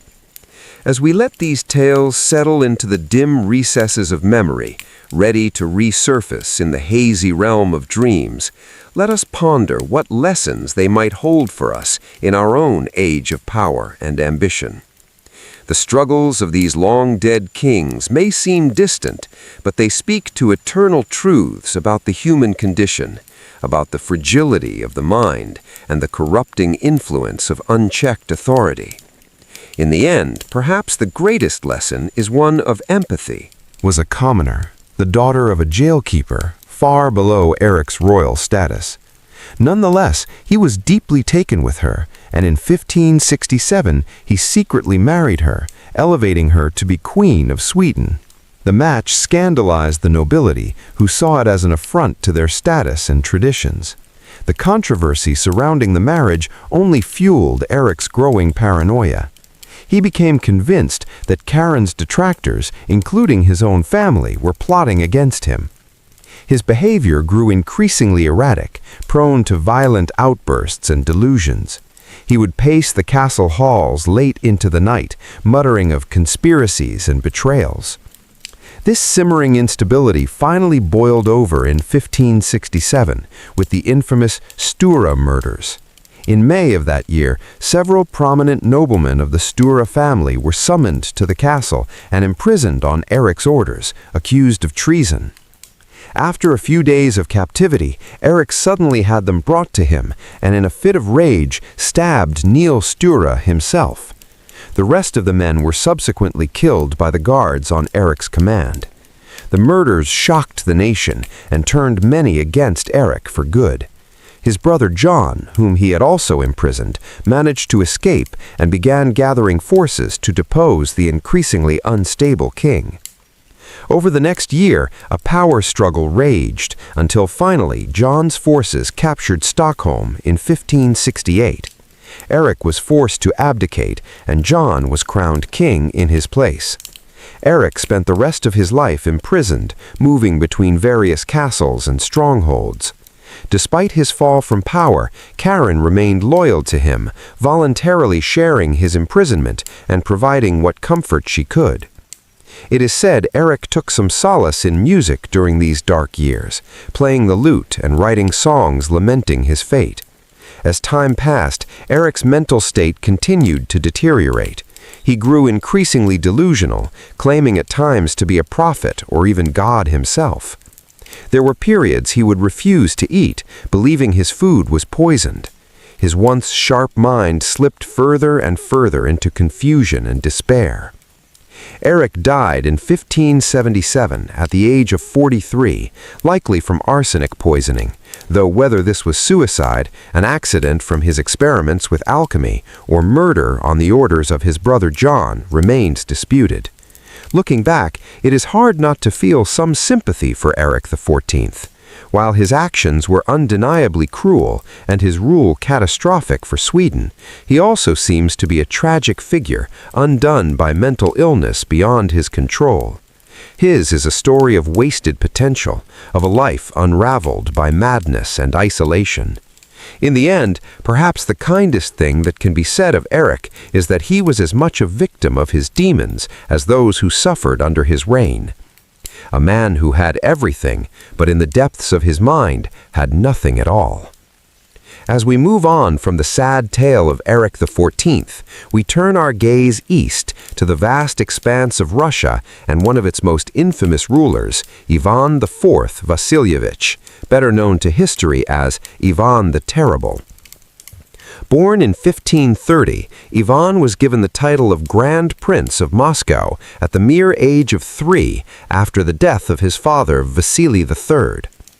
His mother, Elena Glinskaya, initially acted as his regent, but she too died when Ivan was only 8, leaving the young prince at the mercy of Russia's warring nobility in their struggle for power and influence.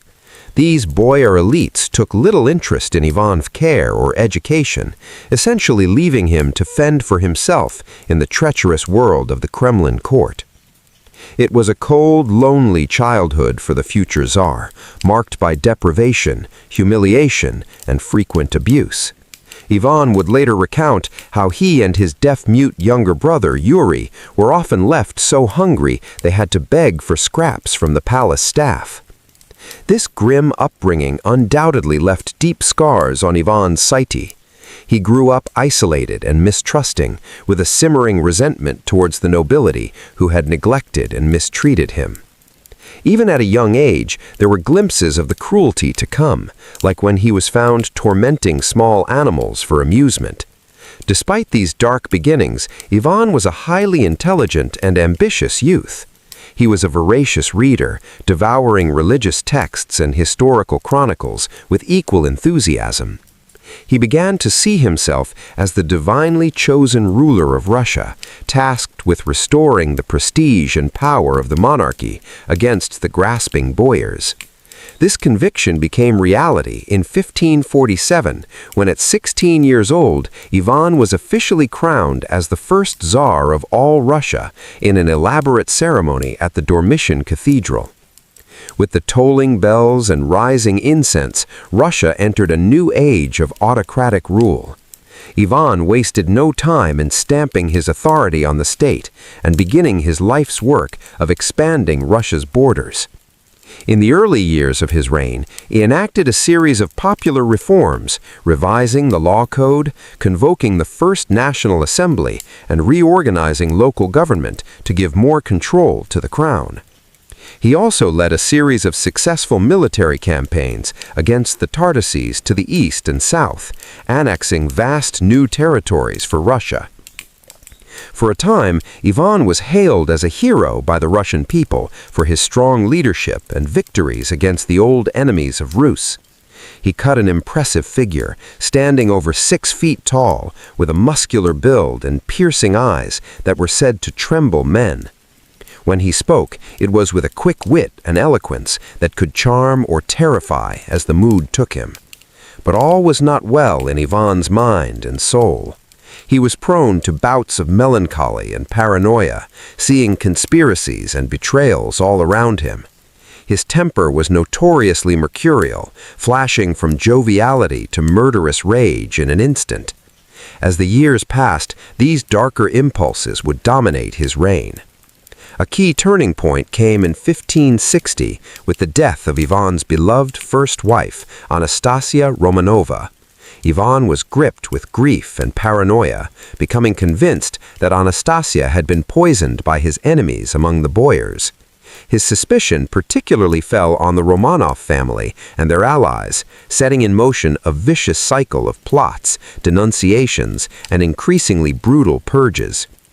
As the 1560s progressed, Ivan's rule became ever more erratic and oppressive. He unleashed the infamous oprichnina, a state within a state under his direct control, populated by a fanatical military order known as the oprichniki. Dressed all in black and riding black horses, the oprichniki became a symbol of terror, carrying out Ivan's will with torture, public executions, and the looting of his enemies' lands. The most notorious demonstration of their brutality came in the sack of Novgorod in 1570. Suspecting the city of treachery, Ivan ordered a campaign of shocking atrocity against its people. Thousands were tortured and killed, homes and churches burned, and women and children violently assaulted. This once great city was reduced to a smoldering ruin, and its plight served as a stark warning to anyone who dared defy the Tsar. Yet, even as he inflicted such miseries on his own people, Ivan could also be a man of great contradictions. He was a prolific writer, composing religious texts, letters, and even poetry alongside his edicts of terror. He would engage in impassioned theological debates with learned churchmen, positioning himself as a devout defender of the Orthodox faith. Famously, he carried on a long correspondence with Queen Elizabeth I of England, in which the two bantered, argued, and even considered the possibility of marriage to cement an alliance. Nothing ever came of these overtures, but they reveal an Ivan who could be charming, erudite, and statesmanlike when he so chose. Tragically, it was in his own family that Ivan's inner demons found their most devastating expression. In 1581, in the midst of a heated argument, he struck his pregnant daughter-in-law, causing her to miscarry. When his eldest son and heir, Ivan Ivanovich, confronted him over this, the Tsar flew into a rage and beat the young man, fatally injuring him with his scepter. In the aftermath, Ivan was consumed by despair, weeping over his son's corpse and begging for forgiveness. But the damage to his line and legacy was done. His later heirs were all sickly, and the dynasty would die out soon after Ivan, throwing Russia into the chaos of the time of troubles. In his final years, Ivan's health declined precipitously, likely worsened by mercury poisoning from his alchemical experiments. He grew increasingly withdrawn and depressive, spending long hours in prayer and penance for his sins. It is said Ivan would often ring a special bell to call the people to Mass, only to then rail at them for their wickedness when they assembled. Ivan the Terrible died in March 1584, collapsing suddenly while playing a game of chess. The official cause was listed as a stroke, but rumors persisted of poison, either administered by his enemies or taken himself to escape his misery. Whatever the truth, his death marked the end of an era in Russian history. Looking back, it is hard not to feel some sympathy for Ivan IV. While his actions were undeniably cruel and his rule catastrophic for insecurity, the loss of his beloved wife, the gnawing paranoia and suspicion, all these twisted and warped his mind, leading him to commit atrocities even as he sought to do great things. In the end, perhaps Ivan the Terrible is best understood as a tragic figure in the Shakespearean mold, a man of great gifts brought low by the very flaws that made him exceptional. His life is a cautionary tale about the dangers of unchecked power mixed with an unstable mind, and the terrible human cost when a leader's inner demons are unleashed on the world. Moving on from the dark depths of Ivan the Terrible's reign, we come now to a selection of other rulers throughout medieval history who earned a reputation for eccentricity, madness, or just plain oddness during their time on the throne. One such figure is Rudolf II, Holy Roman Emperor from 1576 to 1612. Born into the powerful Habsburg dynasty, Rudolf was a man of great intelligence and curiosity, with a deep fascination for the arts and sciences. His court in Prague became a haven for all manner of artists, alchemists, astronomers, and philosophers, turning the city into a vibrant cultural capital. However, Rudolf's interests could also veer into the bizarre and occult. He was obsessed with collecting rare and unusual objects, everything from ancient artifacts to strange mechanical devices. His palace, the Hatchen, was stuffed with a bewildering array of curiosities, exotic animals, fossils, astrological instruments, even supposed unicorn horns.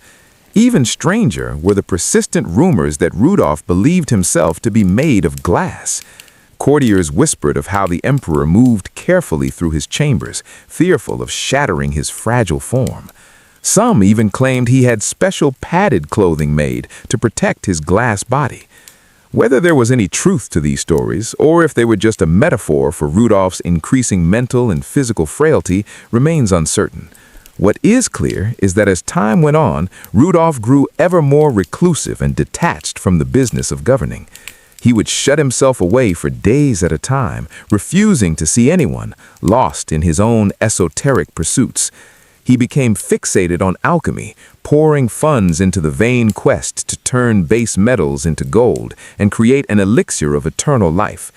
This neglect of duty caused Rudolf to lose authority over his lands, and eventually his own family conspired to depose him in favor of his more stable and orthodox brother Matthias. Rudolf stubbornly clung to power in Prague until his death in 1612, but his reign effectively ended in obscurity and irrelevance. Another monarch whose grasp on reality was tenuous at best was Justin II, Byzantine emperor from 565 to 578. He inherited the throne from his uncle Justinian I during a difficult time with the empire's straining under the weight of wars, religious turmoil, and an overstretched treasury. Unfortunately, Justin seems to have been singularly ill-equipped to deal with these challenges. He was prone to erratic and irrational behavior almost from the start of his reign. He would make grandiose and unrealistic promises, fly into violent rages at the slightest provocation, and was consumed with paranoid delusions of conspiracies against him. One particularly bizarre episode occurred when a group of Armenian envoys came to the capital bearing gifts for the emperor. For some reason, the sight of these men triggered a breakdown in Justin.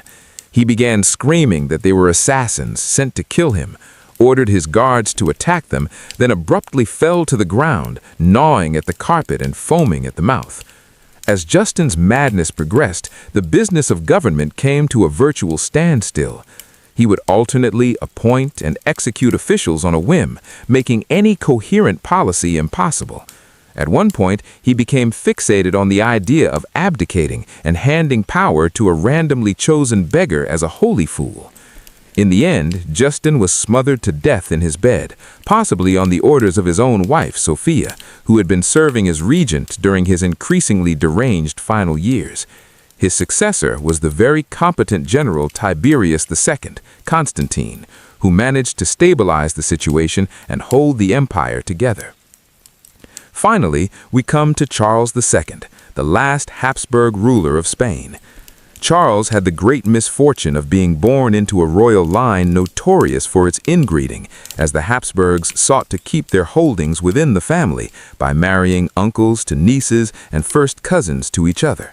The result was that Charles was beset by a shocking array of physical and mental disabilities. His jaw was so deformed he could barely speak or chew his food. He was short, weak, and constantly ill with digestive problems. Most cruelly, his mind never progressed beyond that of a child, leaving him utterly unequipped for the demands of kingship. Throughout his reign, Spain was essentially ruled by regents and validos, royal favorites, while Charles remained a sad figurehead. He had a few simple pleasures in life, like playing with his collection of clocks and watching court dwarves fight mock battles. But he was painfully aware of his own limitations. Once, when a visiting French diplomat tactlessly praised the Escorial Palace outside Madrid, Charles memorably replied, "It is not a palace that belongs to a king. It is a palace that belongs to God, and which is inhabited by a poor fool like me." Charles died childless in 1700, at the age of 38, his various infirmities having rendered him infertile. In one last bit of absurdity, the autopsy revealed his body did not contain a single drop of blood, and his heart was the size of a peppercorn. His death sparked the huge war of the Spanish succession over the remnants of the once great Spanish Empire in Europe. These are just a few examples of the many rulers through medieval history who, for one reason or another, earned a place in the annals of infamy with their unusual behavior or tragic struggles with their own minds.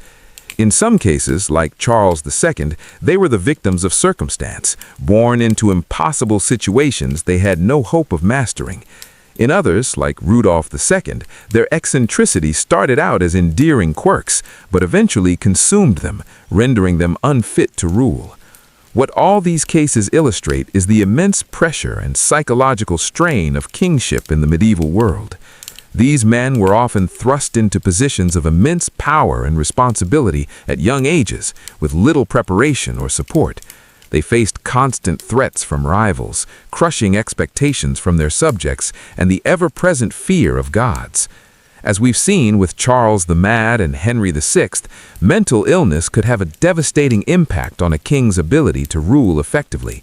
The fear, paranoia, and irrational behavior that often accompanied these ailments left their kingdoms vulnerable to unrest, invasion, and power struggles. Our journey now takes us to Scandinavia in the 15th century, where we meet Erik XIV of Sweden. The son of Gustav I, Erik had a promising start as a Renaissance king when he took the throne in 1560. He was described as intelligent, well-educated, and a patron of the arts. His coronation was a grand affair, lasting 3 days and nights, filled with feasts, jousts, and mask balls. But even in these early days, there were signs that not all was well with the young king. Erik was prone to fits of melancholy and would often withdraw to his chambers for days at a time. He became increasingly suspicious of those around him, seeing plots and conspiracies in every shadow. Erik's rule was also marred by a tumultuous personal life. Against the wishes of his advisors, he fell in love with Karin Mann's daughter, the daughter of a jailkeeper and a commoner far below his social status. Erik secretly married Karin in 1567, much to the shock and outrage of the court.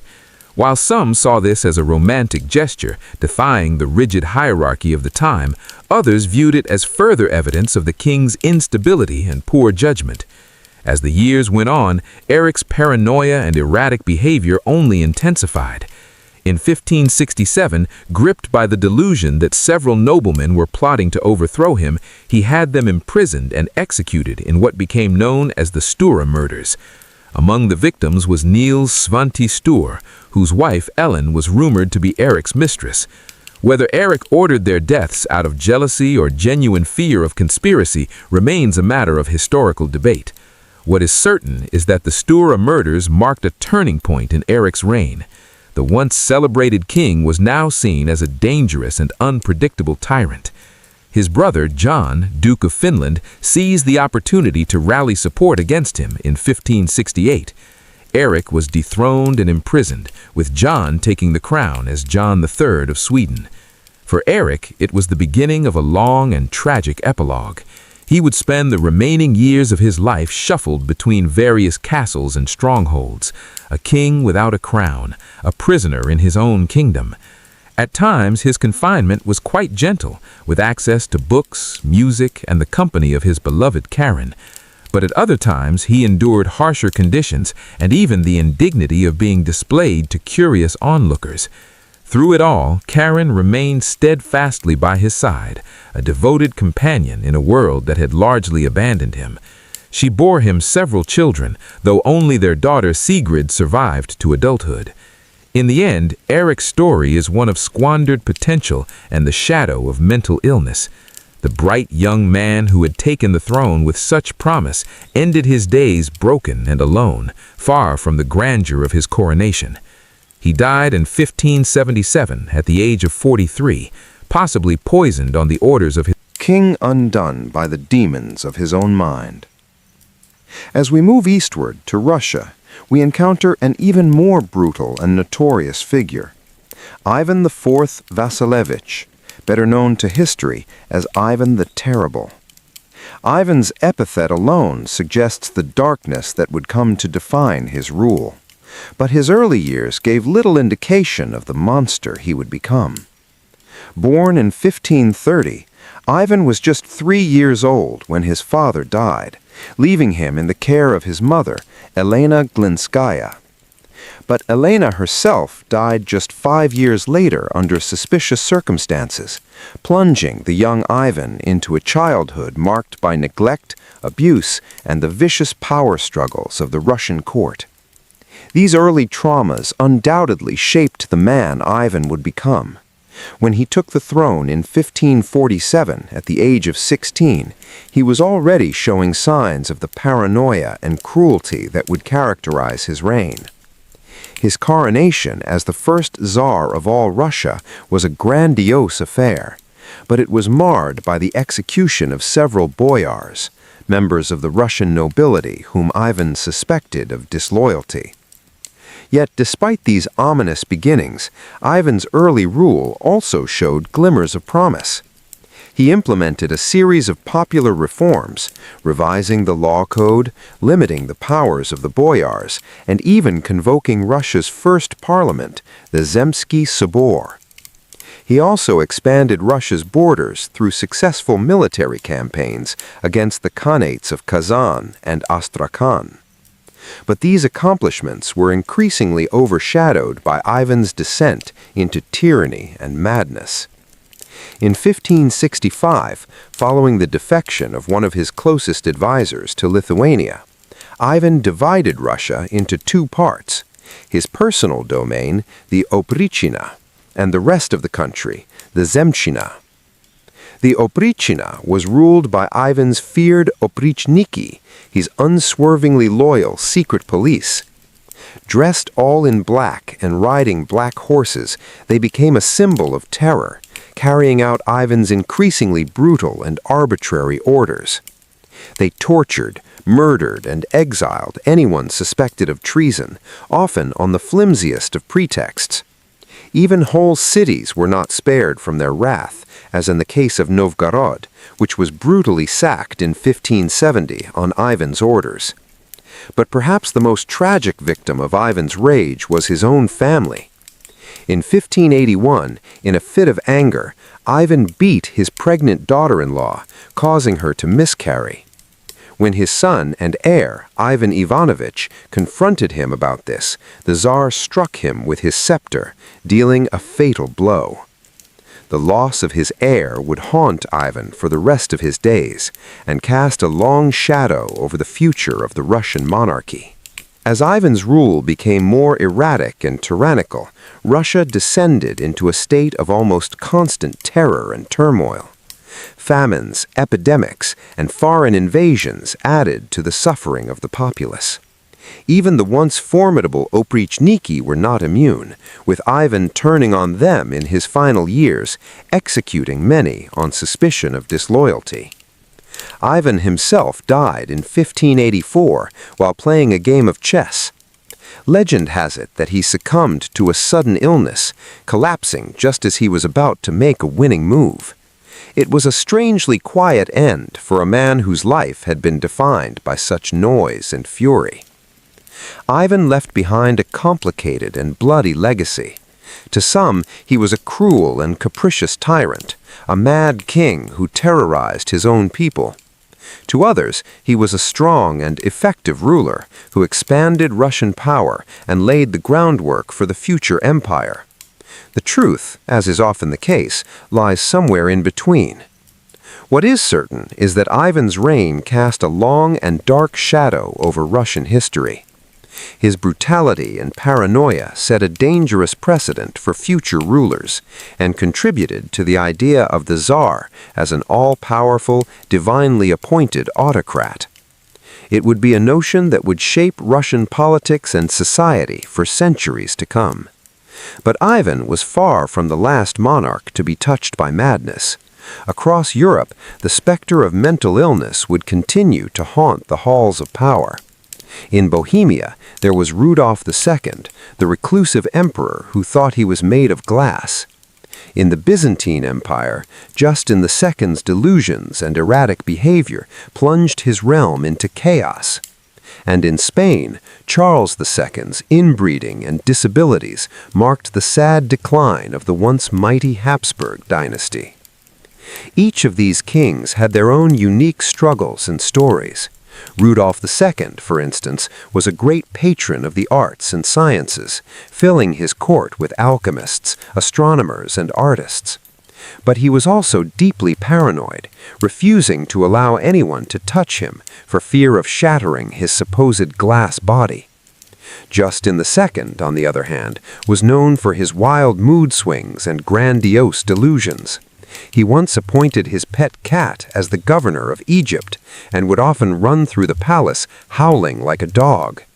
His behavior grew so erratic that his wife had to rule in his stead. And then there was Charles II, the last of the Habsburg dynasty.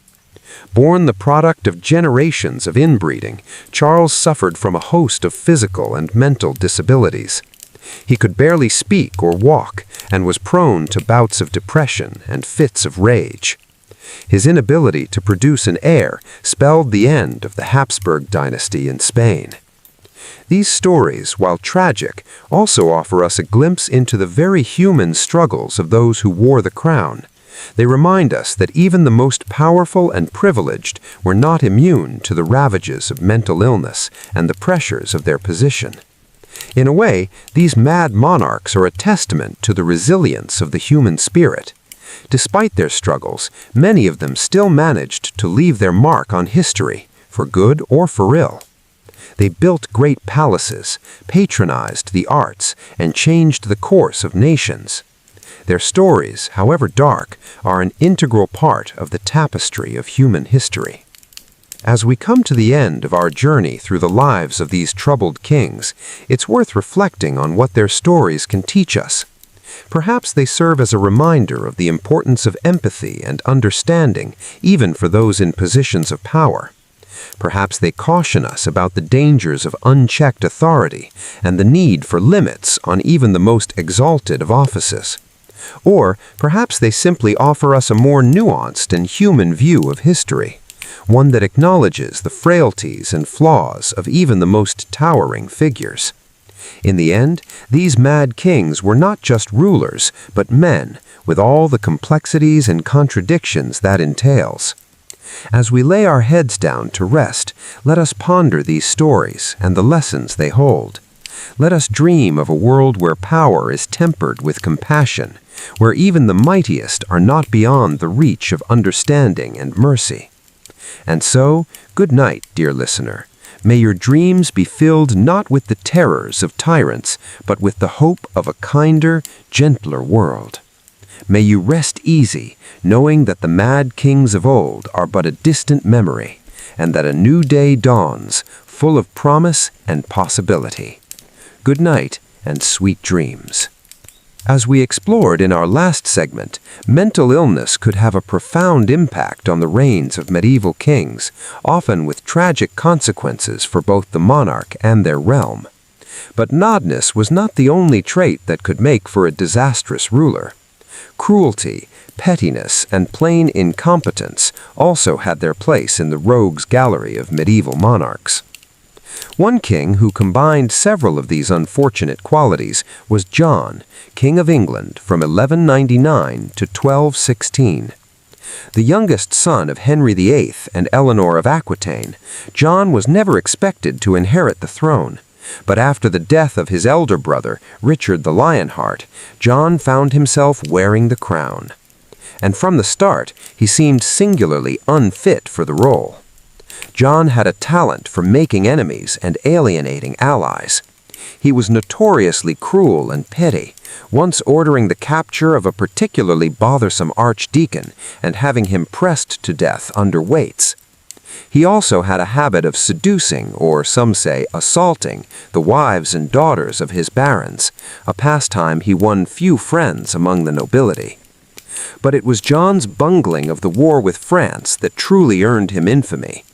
Through a series of military blunders and diplomatic missteps, John managed to lose most of England's territory on the continent, including the ancestral lands of Normandy and Anjou.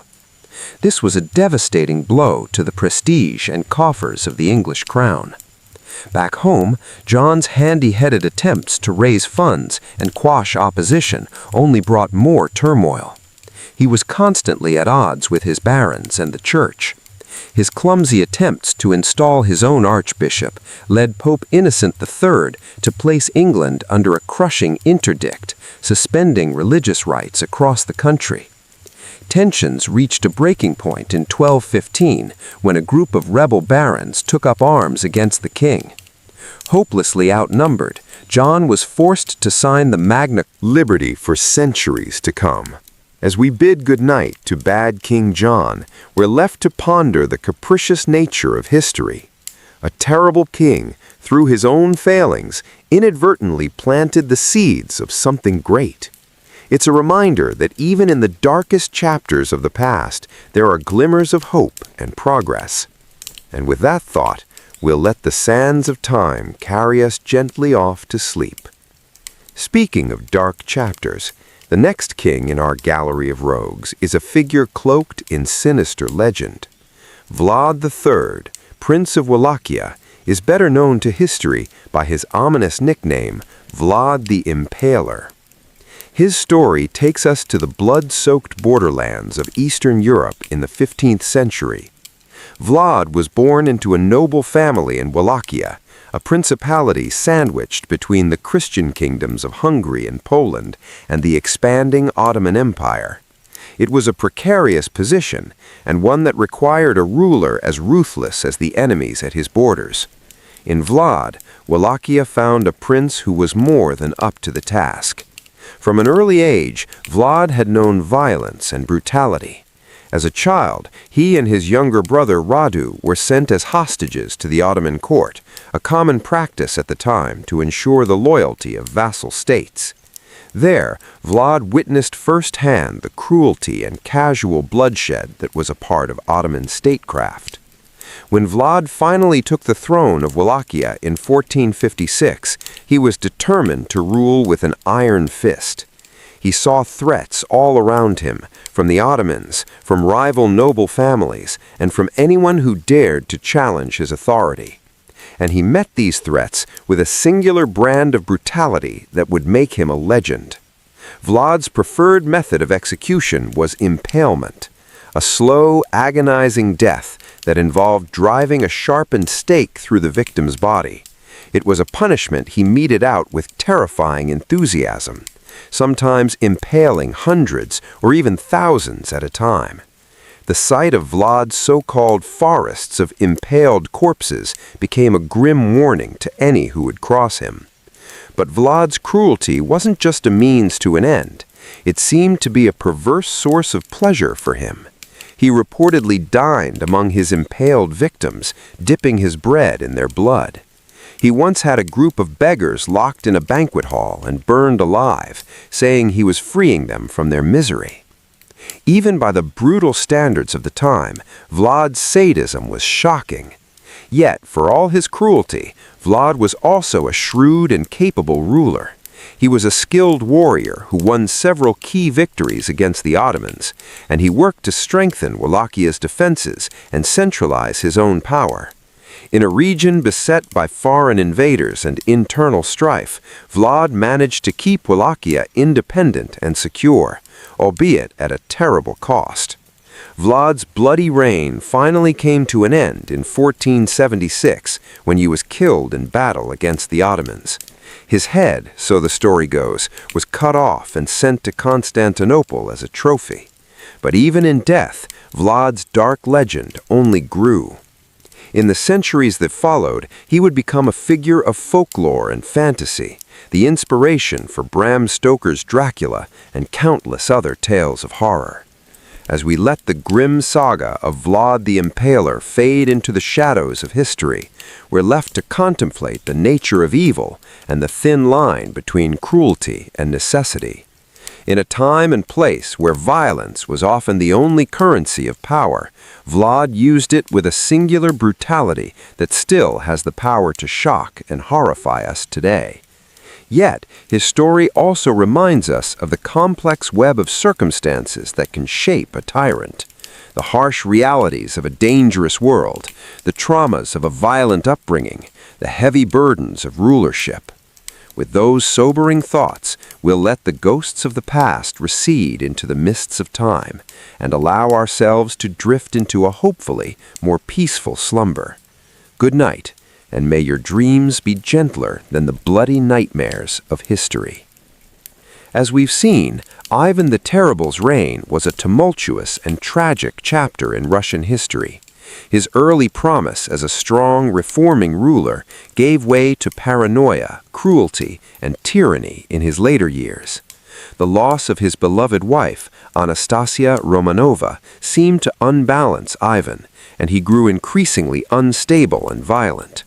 The story goes that in 1565, Ivan formed the Oprichniki, his own loyal band of secret police dressed in black and riding black horses. They carried out Ivan's will, terrorizing boyars and peasants alike, confiscating land and wealth for the Tsar. Towns that displeased Ivan, like Novgorod, were sacked mercilessly, the inhabitants tortured and killed in brutal purges. Most tragically of all, in 1581, Ivan's violent temper turned on his own family. The Tsar attacked his pregnant daughter-in-law, causing her to miscarry. When his son and heir, Ivan Ivanovich, confronted him about it, Ivan struck him on the head with the scepter in a fit of rage. The blow proved fatal. The young Tsarevich died a few days later, leaving Ivan shattered with remorse. The Tsar's physical and mental health declined sharply in his later years. He grew increasingly sick, suffering from excruciating pain and uncontrollable rages. Some historians believe he may have been poisoned, perhaps by one of the many enemies he had made. Isolated and paranoid, Ivan continued to lash out, even as his body weakened. According to legend, on March 18, 1584, Ivan was sitting down to a game of chess when he suddenly fell ill. The Tsar slumped over onto the chessboard, scattering the pieces onto the floor. Despite the best efforts of his doctors, he never regained consciousness. Ivan the Terrible, Tsar of all Russia, was dead at the age of 53. Ivan IV left behind a complicated legacy. He had expanded Russia's borders, strengthened the position of the Tsar, and instituted popular reforms in his early years, but his later descent into cruelty and madness cast a long shadow. The trauma of the Oprichniki and the years of terror would scar Russia for generations to come. Moving on to some other notably eccentric rulers, let's take a look at Rudolph II, Holy Roman Emperor from 1576 to 1612. Rudolph was a great patron of the arts and sciences, amassing an enormous collection of curiosities and treasures in his castle in Prague. But Rudolph was also a deeply troubled man. Intensely private and reclusive, he increasingly withdrew from the day-to-day business of ruling, preferring to spend his days among his collections. He suffered from bouts of severe depression and melancholy, and grew fixated on the occult, alchemy, and astrology. Most curiously, Rudolph became convinced that he was made of glass and could shatter at any moment. He took to wearing thick layers of padding under his clothes to protect his delicate glass body. Servants were ordered to whisper in the emperor's presence, lest their voices cause him to break. Rudolph's mental state continued to deteriorate in his later years. He flew into rages, talked to himself, and became increasingly paranoid. His behavior alienated his family and court, allowing his power to ebb away to his more able relatives. When Rudolf died in 1612, he left the empire in a state of crisis and upheaval. Across the continent, in the Byzantine Empire, another ruler was grappling with madness in the 6th century AD. Justinian II, who ruled from 565 to 578, was by all accounts a promising ruler at first, a skilled diplomat who secured peace with the Persians. But a few years into his reign, Justinian's behavior took a bizarre turn. He began acting irrationally, not recognizing old friends, and flying into wild rages. He alternately laughed and wept uncontrollably. He even took to barking like a dog during audiences, biting his attendants as they tried to restrain him. As Justin slipped deeper into insanity, the empire fell into disarray. The government ground to a halt, the army went unpaid, and the Avars and Slavs threatened the frontiers. Eventually, Justin's wife, Sophia, conspired with the ailing emperor's friend, Tiberius, to push Justinian aside, ruling as his regents until his death in 578. Later, in 17th century Spain, the final Habsburg ruler, Charles II, earned the unflattering moniker, the Bewitched.